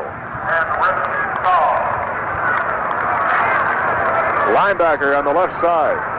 And Johnson never was able to pick up any kind of steam on that one. The ball resting at the 25-yard line. Third down, 8 to go. Brown has now thrown 10 times, completed 5 for 106 yards. Brown fakes on the bootleg, rolling off to the right, throws back to the left. Johnson is all by himself, but he was overthrown by Brown. Oh, Ron Johnson had swung out from his tailback position as Brown started the motion all to the right, suddenly reversed himself, threw back to the left, and Brown simply tossed it over his head. Tim Killian has come into the ball game now for Michigan, and apparently will be attempting a field goal from the 32-yard line. Killian, a big, strong sophomore from Lincoln Park, 6'4", 220. John Moorhead, South Haven sophomore, kneeling at the 32. Here's the kick. It's a high one in that direction. No good, they say, off to the left. Killian had the height, but not the range. So the Spartans hold on defense. After an electrifying run by Ron Johnson had driven the ball deep into Michigan State territory, the Spartans rose up to stop the Wolverines cold. We've got 4:58 to go in this third quarter, and Michigan still leading 13-6. Michigan has not won against State since 1955 here in Ann Arbor. The Spartans put it in play. 1st and 10 to go, and the handoff is given to Highsmith, but he is stopped dead in his tracks. Henry Hill submarining in there from his middle guard position. Highsmith, the ball carrier. He was stopped by Hill and Goss. They did give him about a half-yard gain on it, so we'll call it 2nd and 9 as the ball resting just over the 20-yard line of Michigan State. John Highsmith has certainly put on quite a show since coming in here in this second half, replacing Tommy Love. Back to pass goes Baracco, getting the time, fires it. It is complete to Baudell at the 30-yard line. He's hit immediately and down at the 32. Gordon Baudell, the Allen Park Jr., was hit by Tom Curtis after he gathered in that Bill Baracco pass at the 32-yard line. That's enough for another first down. Now that is Baracco's 9th pass of the day and his 5th completion. Henry Hill comes out of there, and Miklos goes in at middle guard. Tom, a great toss by Baracco that time. He was just about to be surrounded by Goss and Parks, and he threaded the needle upfield. He did a fine job. Baudell has gone out of there, and Brenner back in at split end. Wiedemeyer is flanked wide to the left. Brenner split to the right. Baracco hands off to Highsmith, and he is hit at the 32-yard line, but spins free to the 34. Ed Moore dragged him down. Highsmith has that high pumping knee action that you see on so many great runners. As we mentioned earlier, and I think it bears repeating, Gale Sayers has been his idol for some time, and he seems to pattern himself after Sayers, of course, as if anybody could come close to the Mr. Sayers. Brenner out, Baudell back in at split end. He's off to the right. Wiedemeyer to the left. Baracco bootlegging the ball off to the left. Looking downfield. He's going to run with the ball back to the 40-yard line. Hit there by 2 Michigan tacklers, Tom Goss and George Huey.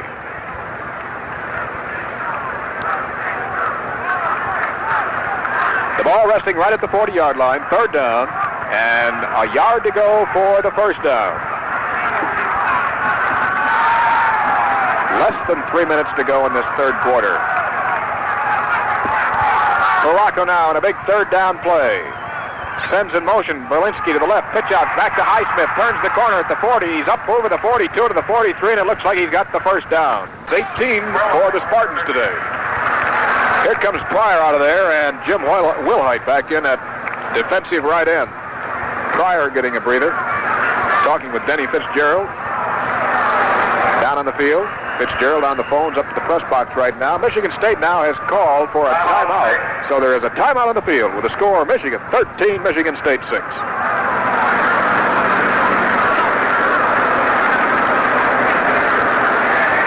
Now we've got to visit just a little bit about Tom Goss. Here's a senior coming into his own this season. He's definitely, from this performance out here this afternoon, taken over the defensive leadership, which Michigan has needed so badly. They're really an organized outfit out there today on defense.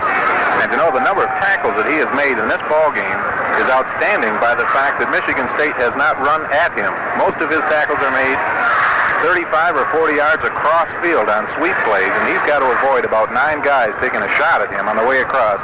He's an excellent football player, big and agile, and he just never lets up, no matter what the occasion is. He's been in there pressing Ferraco on several occasions, just missing an opportunity to drop the Spartan quarterback on passing situations. He's a great one. At the end of the half, Georgia Tech nothing, Tennessee 10. At the end of 3 quarters, Columbia 7, Harvard 14. At the end of the half, Temple 14, Bucknell 16. Spartans are putting the play first and 10. Quickly some scores. Tennessee leads Georgia Tech 10-0 after the first half. Harvard leads Columbia 14-7 after 3 quarters. Air Force leads Navy 7-6 after the first quarter. The ball is resting squarely at the Michigan State 43-yard line. First and 10 to go for the Spartans. The clock showing only 2:24 remaining in this third quarter. Wiedemeyer is set in the slot to the right as Baudel is split off to the right. Handoff is given to Highsmith. He fights his way down inside the 45-yard line to about the 46. Highsmith doing the yeoman ball-carrying duties now for Duffy Daugherty Spartans. Runs into Bob Wedge on that play and Ed Moore. The ball just shy of the 47-yard line, still in Michigan State territory, but a gain on the last play of 3. Make it second down and 7 yards to go. In motion to the left goes Berlinski. Wide pitch out to Highsmith, fighting his way back inside. Over the 50 he goes, down to about the Michigan 48-yard line. That's going to be enough for another first down. Highsmith that time was following Ron Saul over his own left side. Tom Stitzig made the stop. And let's see, we have an injured player on the field. Is Michigan State Spartan, so Michigan State has called for another timeout. So there is a timeout on the field with a score Michigan 13, Michigan State 6.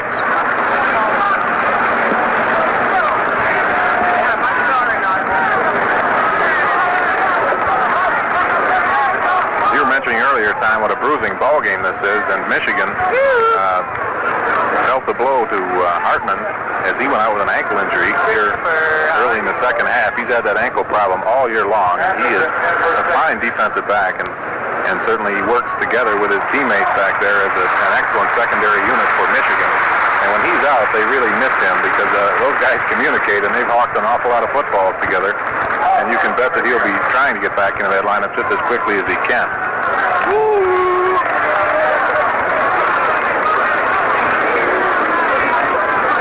First period score, Cornell nothing, Penn nothing. Out in the east.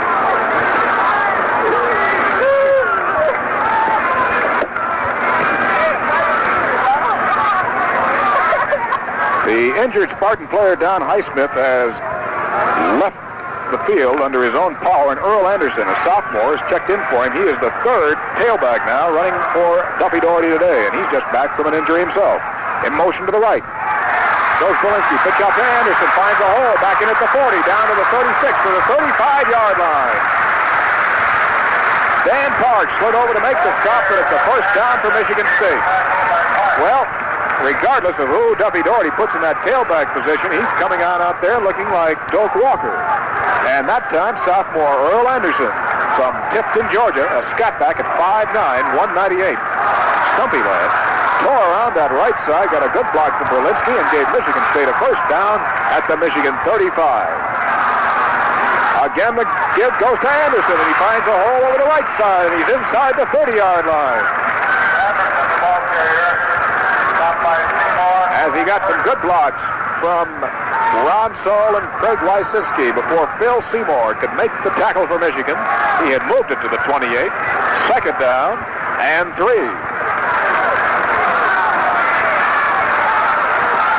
Wide to the left goes Gordon Baudel. Berlinski and Anderson behind as the wide pitch out goes to Anderson, and he is bottled up short of the first down at the 28-yard line.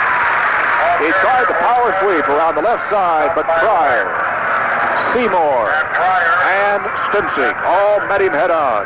They mark it at the 27, make it third down and 2. Later score from the East. Penn now leads Cornell 7-0 after the half. Henry Hill in at middle guard for Michigan. Only 12 seconds remaining in this third quarter. Could be the final play of the third quarter. Handoff given to Anderson. Bowls his way over the right side, and he is over the 25, down to the 23. It's another first down for Michigan State.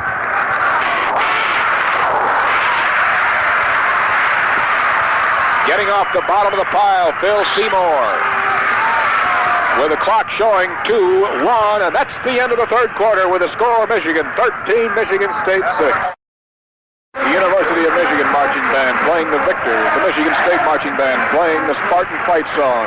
Both cheering sections alive now and on their feet as they are looking forward to a fourth quarter that should take its place with one of the best in Michigan State, Michigan history.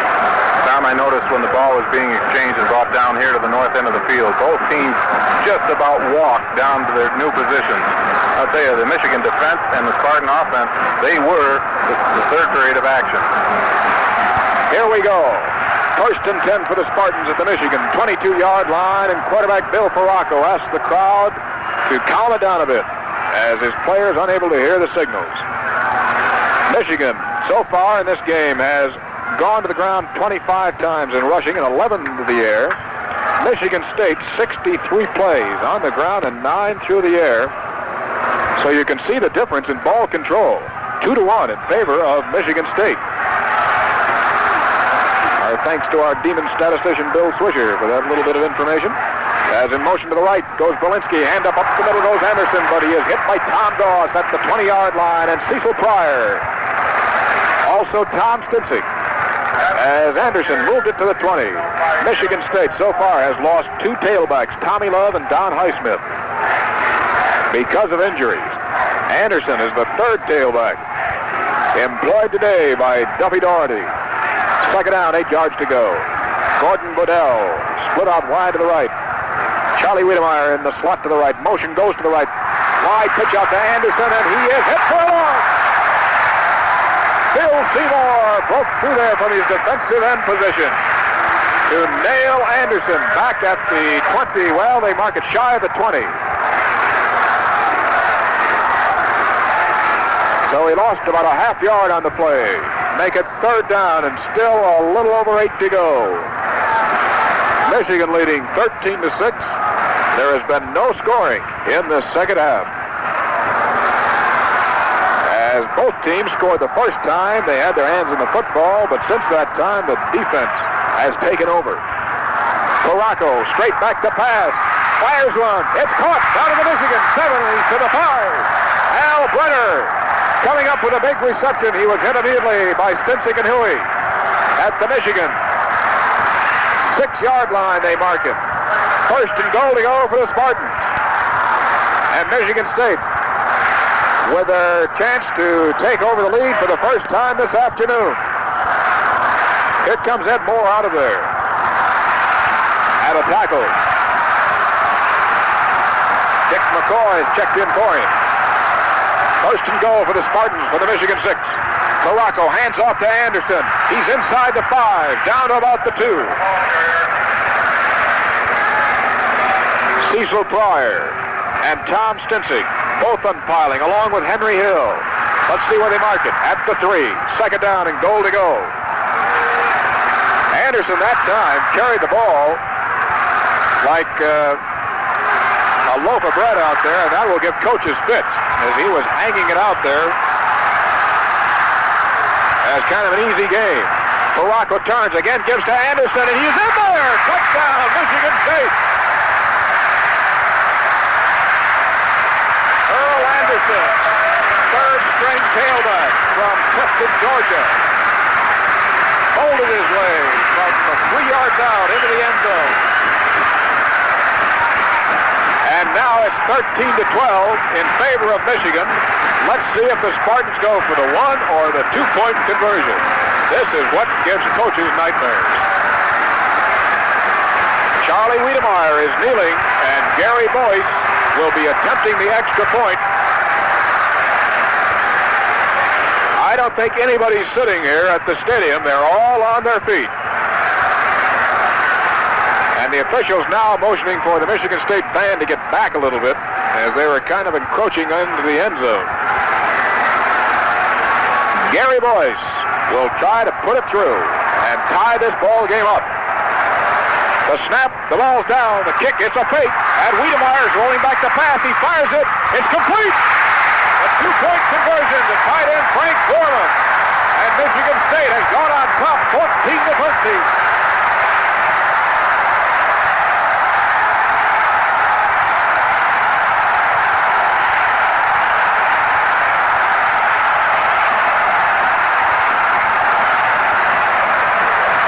The Spartans with a great bit of deception. Charlie Wiedemeyer kneeling at the 10, spun off of it, went back to the 20, and he eluded a Michigan tackler and fired that ball right where it had to be to Frank Foreman, the tight end from Louisville, Kentucky. And the Spartans have gone on top 14-13. But we still got 12:48 to go. That last drive covered 80 yards in 16 plays, with Anderson taking it in from 3 yards out. Gary Boyce will kick off for Michigan State. George Huey standing at his own 5. Here he comes. Low kick. Hits on the 15, picked up by Huey at the 10, the 15, the 20, and is hit at the 24-yard line. On a good driving tackle by Frank Waters. And let's see the last man up, big number 97.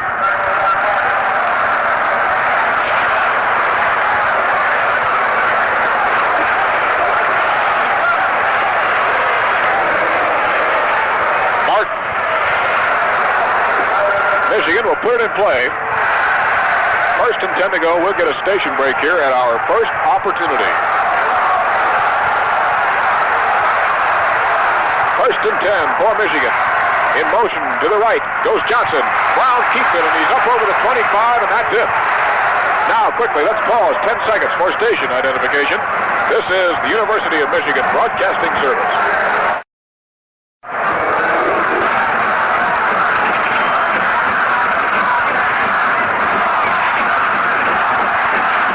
Tom Hemingway, Dave McKay, and Ed Burrows back here at Michigan Stadium, where the Wolverines have it 2nd and 8 to go. They trail 14-13 for the first time in the ball game. A flag goes down, and it's going to be against Michigan as the pass is thrown upfield and it's incomplete. Flankerback Jim Betts just moved a second too quickly from his right side that time, as either he couldn't hear Brown's count or he jumped off just a minute second, but that was enough, and an illegal procedure penalty against Michigan. Here comes Bill Harris into the lineup for the Wolverines, and Jerry Imsland comes out as split end. Let's see what the Spartans want to do with the penalty. They evidently are going to decline it. Of course, there was no gain on that last play with the incomplete forward pass, and the Spartans say, no, we'll take the down. And that makes it 3rd and 8. Brenner goes out of there now as another defensive lineman checks in there for Michigan State. Flanks to the left. Harris, split right. Fake to Johnson. Brown is chased back there, and he finally gets rid of it to Craw, but he's going to be hit for a loss back at the 18-yard line. Tremendous pursuit on the part of the Spartans that time. Charles Bailey had Brown right around the ankles as he got rid of the ball. Mike Hogan and Jay Breslin stayed, however, right with Craw as he caught the ball and hit him immediately. So it moves it back to the 18-yard line, and it'll be 4th down, 16 to go, and Michigan will be forced to punt. Now watch Michigan State will put a punt rush on this time, the likes you've never seen. Warner has to come up to the 10. He just gets rid of it. It's off the side, angling for the sidelines, and no, it's going to stay in as it finally rolls dead on the Michigan State 42-yard line. So the Spartans now with the lead and the football, and 11:16 to go. That was a 32-yard punt by Warner. The Spartans have it at their own 42. VPI leads Wake Forest 7-0 after 3 quarters. Auburn has taken the lead now over Clemson 14-3 after 3 quarters. 1st and 10 to go for Michigan State. They have Wiedemeyer set in the slot to the right. And the handoff is given to Highsmith, who's back into the ball game for Michigan State. And Don Highsmith has a couple up to the 44-yard line, where he is hit by Henry Hill and Tom Stinsing. So Highsmith, we're happy to report, is okay and back in there for Michigan State. But what a job Earl Anderson did in coming in to replace him. The clock shows just under 11 minutes to go. Western Michigan leads Kent State 14-0 after 3 quarters.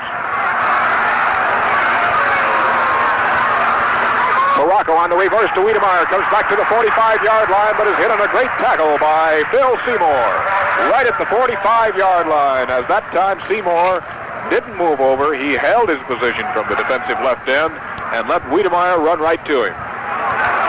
Make it 3rd down and 7 to go. In the big one down in the Southwest today, Oklahoma leads Texas 7-3 after 1 quarter. Dartmouth leads Princeton 27-7 after 3 quarters. Big 3rd down and 7 yards here. State would like to hold on to that football. A fumble by Ferraco, but he's back to pick it up himself way back at the 38-yard line. And although the Spartans recovered the fumble, it means they do have to give up the football. Michigan did not have it in good field position the last series of plays. And now a lot will rest on the punting ability of Dick Berlinski if he can boom it out of there and get the Wolverines backed up again. Berlinski will be punting from around his own 30.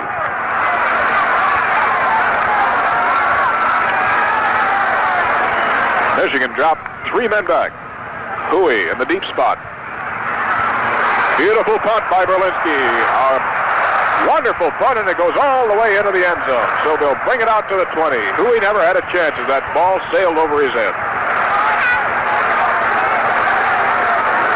62-yard punt from the line of scrimmage by Dick Berlinski. And he doesn't have a lot of wind behind him. It was 7 miles an hour from the south at the start of the game, and it doesn't look like it's picked up too much. Tom, the name Dick Berlinski has been an echo in Michigan State games for 3 years. He's always done an excellent job against the Wolverines. He underwent knee surgery in the spring, but bounced back from it. And remember, it's his blocking that's springing these tailbacks, Highsmith, Anderson loose. 1st and 10 to go. Brown, wide pitch out to Johnson. Cuts back at the line of scrimmage and is hit by Frank Waters right at the 21-yard line. Assisting on the tackle was Wilt Martin.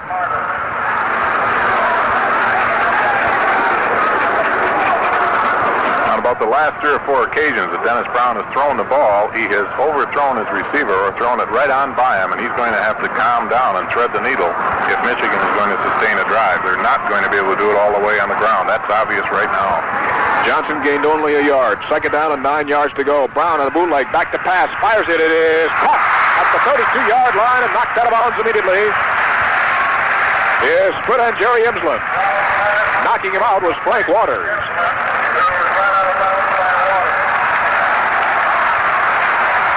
It's a 1st down for Michigan. For Brown, that is 7 out of 14 for him this afternoon. They mark it at the 32. Calderazzo comes back in at left guard for Michigan. Harpering goes out. 1st and 10 to go for the Wolverines at their own 32-yard line. The clock showing 8:41 to go in the ball game. Michigan trailing 14-13. Betts flanked wide to the left. Craw and Johnson are split behind Brown as Brown fakes to Johnson. Back to pass he goes. Fires it over the middle. It's caught up at the 45 of Michigan. Knocked down immediately at the 46. Let's check it. It's the tight end, Jim Mandich. And he was tackled by Al Brenner. At the 47 of Michigan. Bill Harris goes in. Jerry Imsland comes out. Another 1st down for Michigan. Their 11th of the afternoon. Brown is 8 out of 15. And the crowd starts to roar, go, go. As Brown again on a fake, back to pass he goes, gets a good block, stays on his feet, gets away from 2 men, finally fires it upfield. It is caught at the 30, 25, 20, 16, 12, 5. Touchdown, Michigan.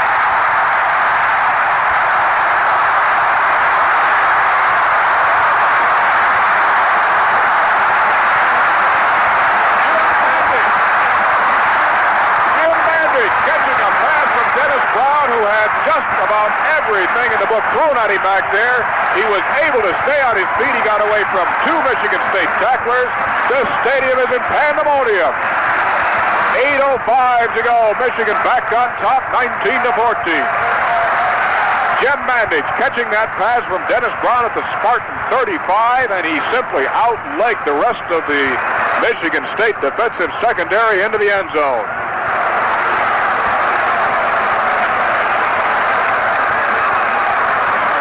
Now let's see what Michigan's going to go for. It looks like they're going for the two-point conversion. As Brown sliding off to the right. Waits, finally throws it. Caught! It's good for 2 points, and I think again, this time Garvey Crawl worked himself loose. It is Garvey Crawl catching that ball just as he went out of the end zone for a two-point conversion. And it's a delirious Michigan team as they come off the sideline, and they lead 21-14. Holy cats, what a game. Did I say something about Dennis Brown threading the needle? There were two passes that had to be thrown exact, and he threaded the needle right at about the 20-yard line to Mandich, and again in the end zone to Garvey Craw. That drive covered 80 yards in 4 plays. Mandich scoring on a 53-yard pass play from Dennis Brown. Here comes the kickoff now. Frank Titus booms it up in the air, puts it at the 12. Picked up by Highsmith at the 15, the 20, the 25, and he's knocked down at the Michigan State 32-33-yard line. George Huey in on the stop.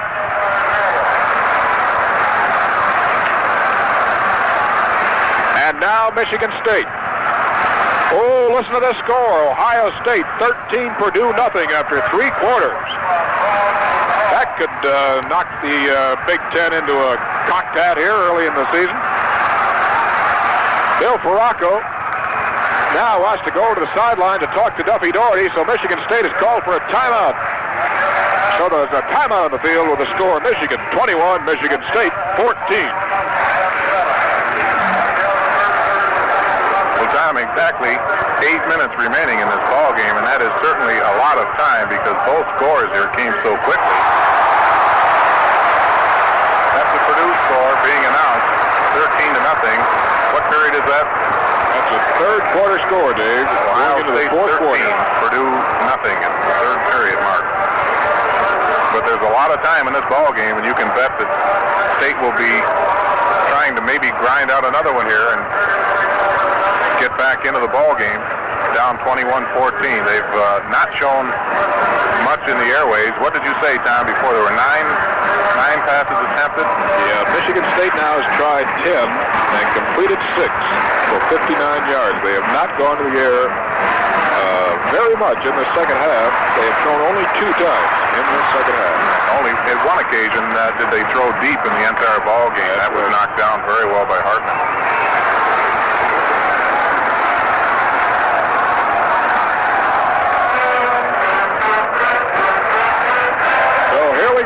First and 10 for Michigan State from their own 33-yard line. And with Ohio State leading Purdue 13-0 after 3 quarters, this could be the start of something that nobody really looked for today in the Big Ten. The officials now call both teams up to the line of scrimmage and are conferring with both squads. And now the referee marks the ball in play, and here we go. The Spartans now try to come back again. Ferracco sends Berlinski wide to the left, pitches back to Tommy Love, who's back in the ball game, and he shoots his way over the 35, close to the 38-yard line. Cecil Pryor. Ed Moore in on the stop for Michigan, and Tom Goss. And Tom Goss isn't going to go dancing tonight, I'll tell you that. He has played one superb ball game. Tommy, he's going to be lucky if he has enough energy to goose step.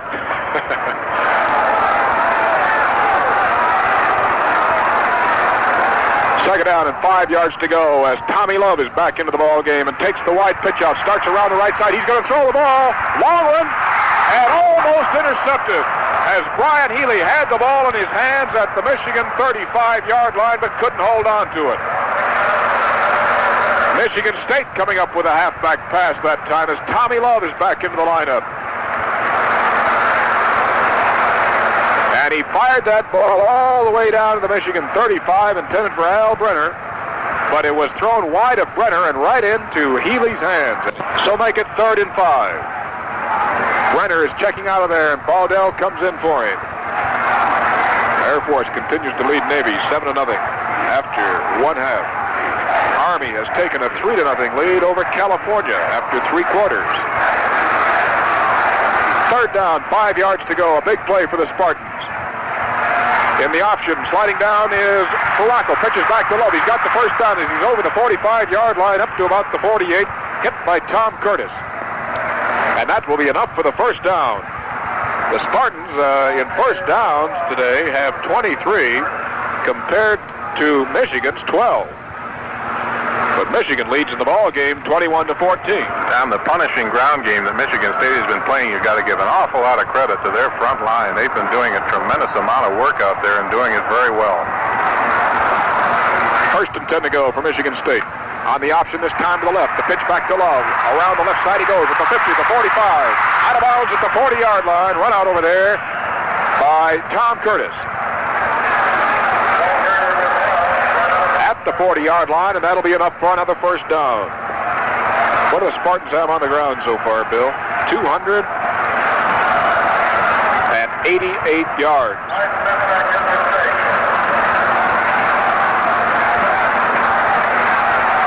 Don Highsmith has come in at tailback now, replacing Tommy Love for the Spartans. Henry Hill's checked out, and Jerry Miklos in at middle guard. Clock shows 6:49 to go. The option to the right. This time, Faraco keeps the ball and gets back to the line of scrimmage, and that's all. Hit by Jerry Miklos, Ed Moore, and Phil Seymour. Halftime score, Indiana 21, Iowa 21. Those Hawkeyes have an explosive offense out there at Iowa City. Their main trouble has been defense. Next week, Dave McKay and I will be in Bloomington, Indiana to take a look at the Hoosiers of Indiana University.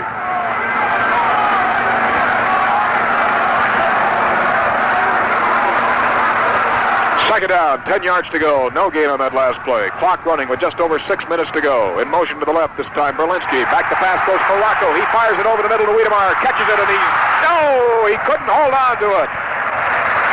He was hit by Phil Seymour as he caught that ball, and then the force of Seymour's tackle jarred the ball loose, and it was ruled as an incomplete forward pass. They bring it back to the 40, 3rd down and 10. Notre Dame leads Northwestern only 7-0 after one half. Boy, the Wildcats, the old story of sink or swim for them this year. Minnesota leads Illinois 14-3 after a half. 3rd down and 10. Faraco dropping straight back to pass. Getting the time. Loops one downfield. It's intercepted. And tackled immediately at the 15-yard line is a very happy Tom Curtis. Frank Foreman and Gordon Baudel made the tackle immediately on Curtis, who picked off that interception. He had 7 last year to tie a Big Ten mark, and he fired that ball 80 yards into the air after he caught it. So Michigan now at their own 16. And they have one object and one object only right now, and that is to hold on to the football and try to eat up the clock. Dennis Brown calling for quiet. Takes the snap. Rolls off to the right. He's going to keep the ball. Back to the 15, to the 20. A beautiful block at the 25, the 30, the 35, and he's knocked out of bounds. Oh, did Garvey Crawl put a block on the left cornerback of Michigan State. And Dennis Brown is knocked out of bounds at the 42-yard line of Michigan.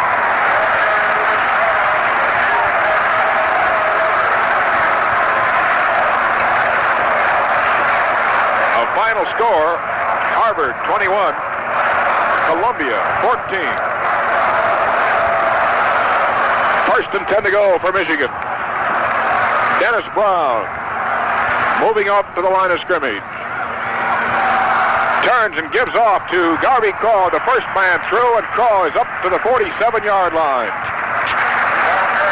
Boy, when you're passing out accolades after today's game, don't forget Garvey Craw. Gary Nowak made the tackle on that last play. Craw has unlimbered some blistering blocks here this afternoon, plus coming up with some big ball-carrying duty. 5:20 to go in the game. Michigan with a 7-point lead, and they have the football 2nd and 6. A handoff to Johnson, finds room over the left side. He's inside the 50, down to the Spartan 45. Rich Saul in on the tackle. And they spot it just over the 45 of Michigan State. First down and 10 to go for Michigan. They have 14 now.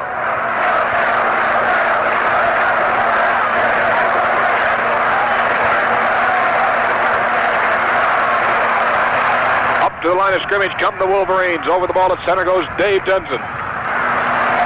The clock running with less than 5 to go. Brown again gives off to Craw, and he fights his way for a couple. Down to the 42-43-yard line. Richard Benedict from East Lansing made the tackle on Craw. Here comes Calderazzo back into the Michigan lineup. Harpring going out at left guard.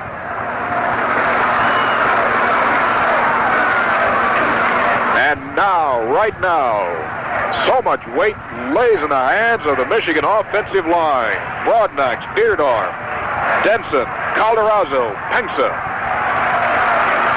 These guys control the game.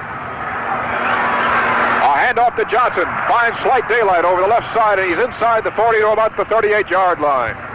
Stacked up by the right side of the Michigan State line. Again, Rich Saul coming over there, along with Don Law and Ken Little. They mark it just shy of the 38-yard line. 3rd down, 5 yards to go. And the clock shows less than 4 minutes to go.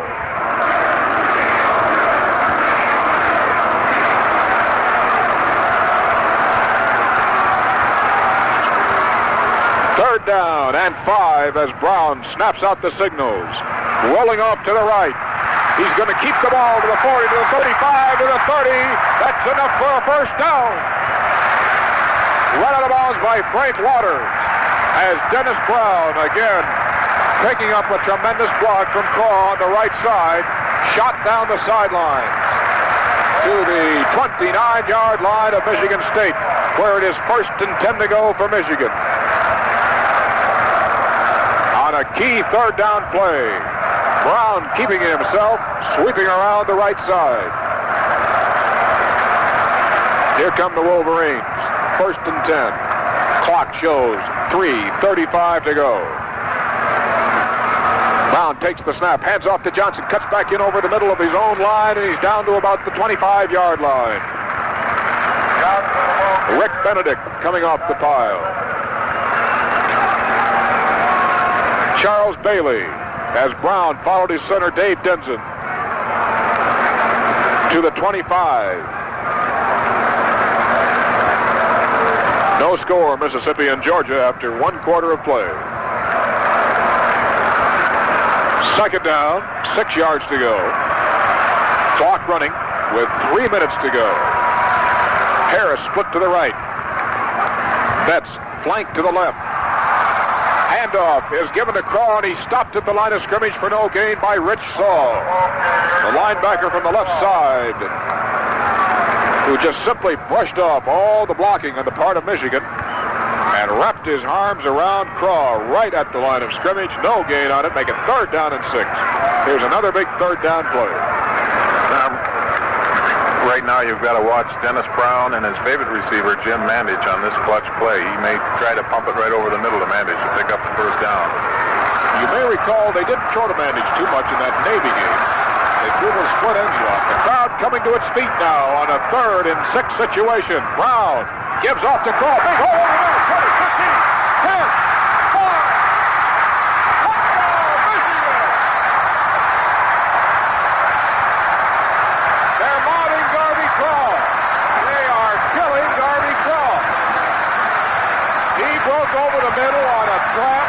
He was hit by 2, then 3 Spartan players at the 15, at the 10, They put one on him at the 5, and he simply pulled him right into the end zone. And we just got through talking about Garvey Kroll, the junior from Montclair, New Jersey. And on a big third down play, he simply rips off 25 yards for the touchdown. Michigan leads 27-14. And now Tim Killian will be attempting the extra point. It is good. And as the team come back up the field, the score, Michigan 28, Michigan State 14. Listen to this crowd.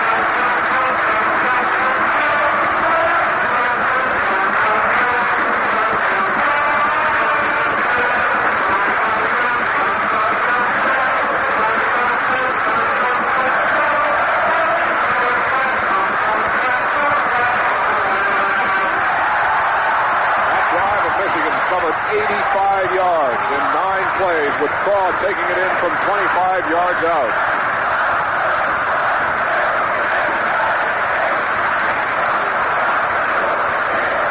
And the Michigan crowd, which has not seen a Wolverine victory over Michigan State here in Ann Arbor since 1955, are on their feet. Here's the kickoff. Fielded at the 5, back to the 10, to the 15, to the 20, to the 25, straight up the field to the 30 comes Tommy Love, where he is hit by Frank Titus, who kicked off for Michigan. And Eric Federico. So the Spartans now in a desperation situation, trailing 28-14 with just 2:05 to go, have the ball first and 10, just over their own 30. Don Highsmith has gone out of there, and Tommy Love comes in at the tailback, and we may now see Bill Farraco going to the air. Although he has thrown only 13, he's just about got to put it in the air now. Scrambles around. Now he's going to run with the ball to the 30, to the 35, and is knocked down at the 39-yard line. On a bruising necktie tackle by Phil Seymour. The clock running with less than 2 minutes to go. And Michigan State has only one timeout left. That's important to remember, as they have had to take a couple because of injuries here in the second half. A minute and a half to go as Al Brenner comes in and Gordon Bodell checks out. Bill Farraco, the senior quarterback from Irwin, Pennsylvania, who has played a magnificent game here this afternoon. Back to pass he goes. Fires a looping one, and intercepted by Seymour at the 47 of State. And that puts the icing on the cake. Dick Berlinski, the intended receiver, made the tackle immediately, but there is a flag on that last play, so let's hold off here now. Limping is Tom Goss as he comes back upfield. Now, wait a minute, it could be against Michigan, which would nullify that pass interception. A personal foul penalty against Michigan, roughing the passer, will nullify the interception and will give Michigan State a first down at the Michigan 46.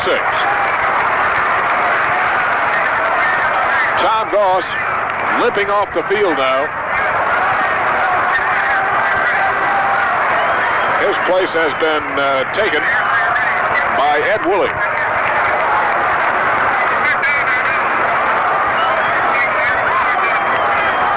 The ball resting just shy of the Michigan 45. A minute and 18 seconds to go. Michigan leading 28-14.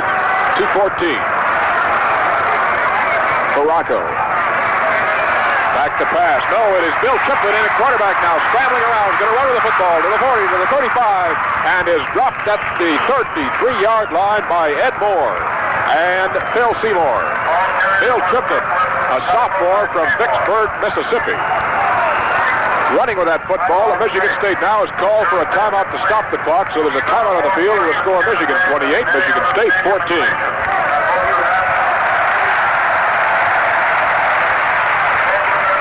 Triplett is known for his running ability. And Duffy Doherty, hoping that he would be able, perhaps if he kept hit on the long bound, to find running room and squeak into the end zone himself. Down to Bob Elliott. If Bump Elliott were leading in this ball game by 30 points. He still would not gamble on Michigan State. He's got Tom Goss and Henry Hill right back in there as first-string defense here with about just over a minute to play in the ball game. You never know what's going to happen. You play it right down to the wire in this type of a ball game.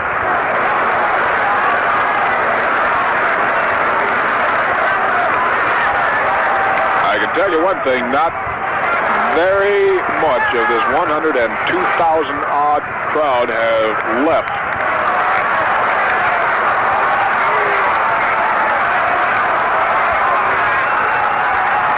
Here we go, 1st and 10 for the Spartan. Triplett roaming around the backfield. He fumbles the ball, and let's see who's got it.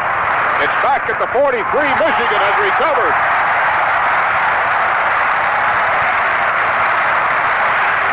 Well, it was either Jim Willard or Ed Moore on that football. I don't know who will be given credit, but Michigan has taken over the football with less than a minute to go. They lead 28-14, and Michigan now, I believe, is coming in with their second unit. Don Moorhead, Warren Sipp, Jim Betts, and Lance Shuffler in the backfield for Michigan. As Bump Elliott handing things over to his second unit, as on a straight-ahead dive play goes Don Moorhead, to the 45-yard line, 46. The clock shows 40 seconds to go. 2nd and 5 to go.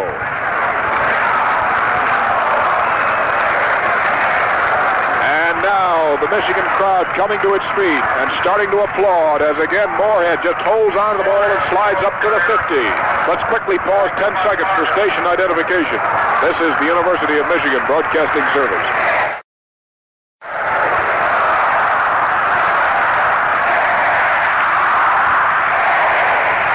The crowd starts to call off the time here with 5 seconds to go. 4, 3, 2, 1. That's the ball game. And the University of Michigan has come up with a 28-14 victory over arch rival Michigan State. And the Michigan team leaving the field surrounded by delirious fans here who have swarmed out of the stadium as they go to the far tunnel on the other side, and it is a happy Wolverine crew and Coach Bump Elliott, who shakes hands with Duffy Daugherty at midfield and walks off.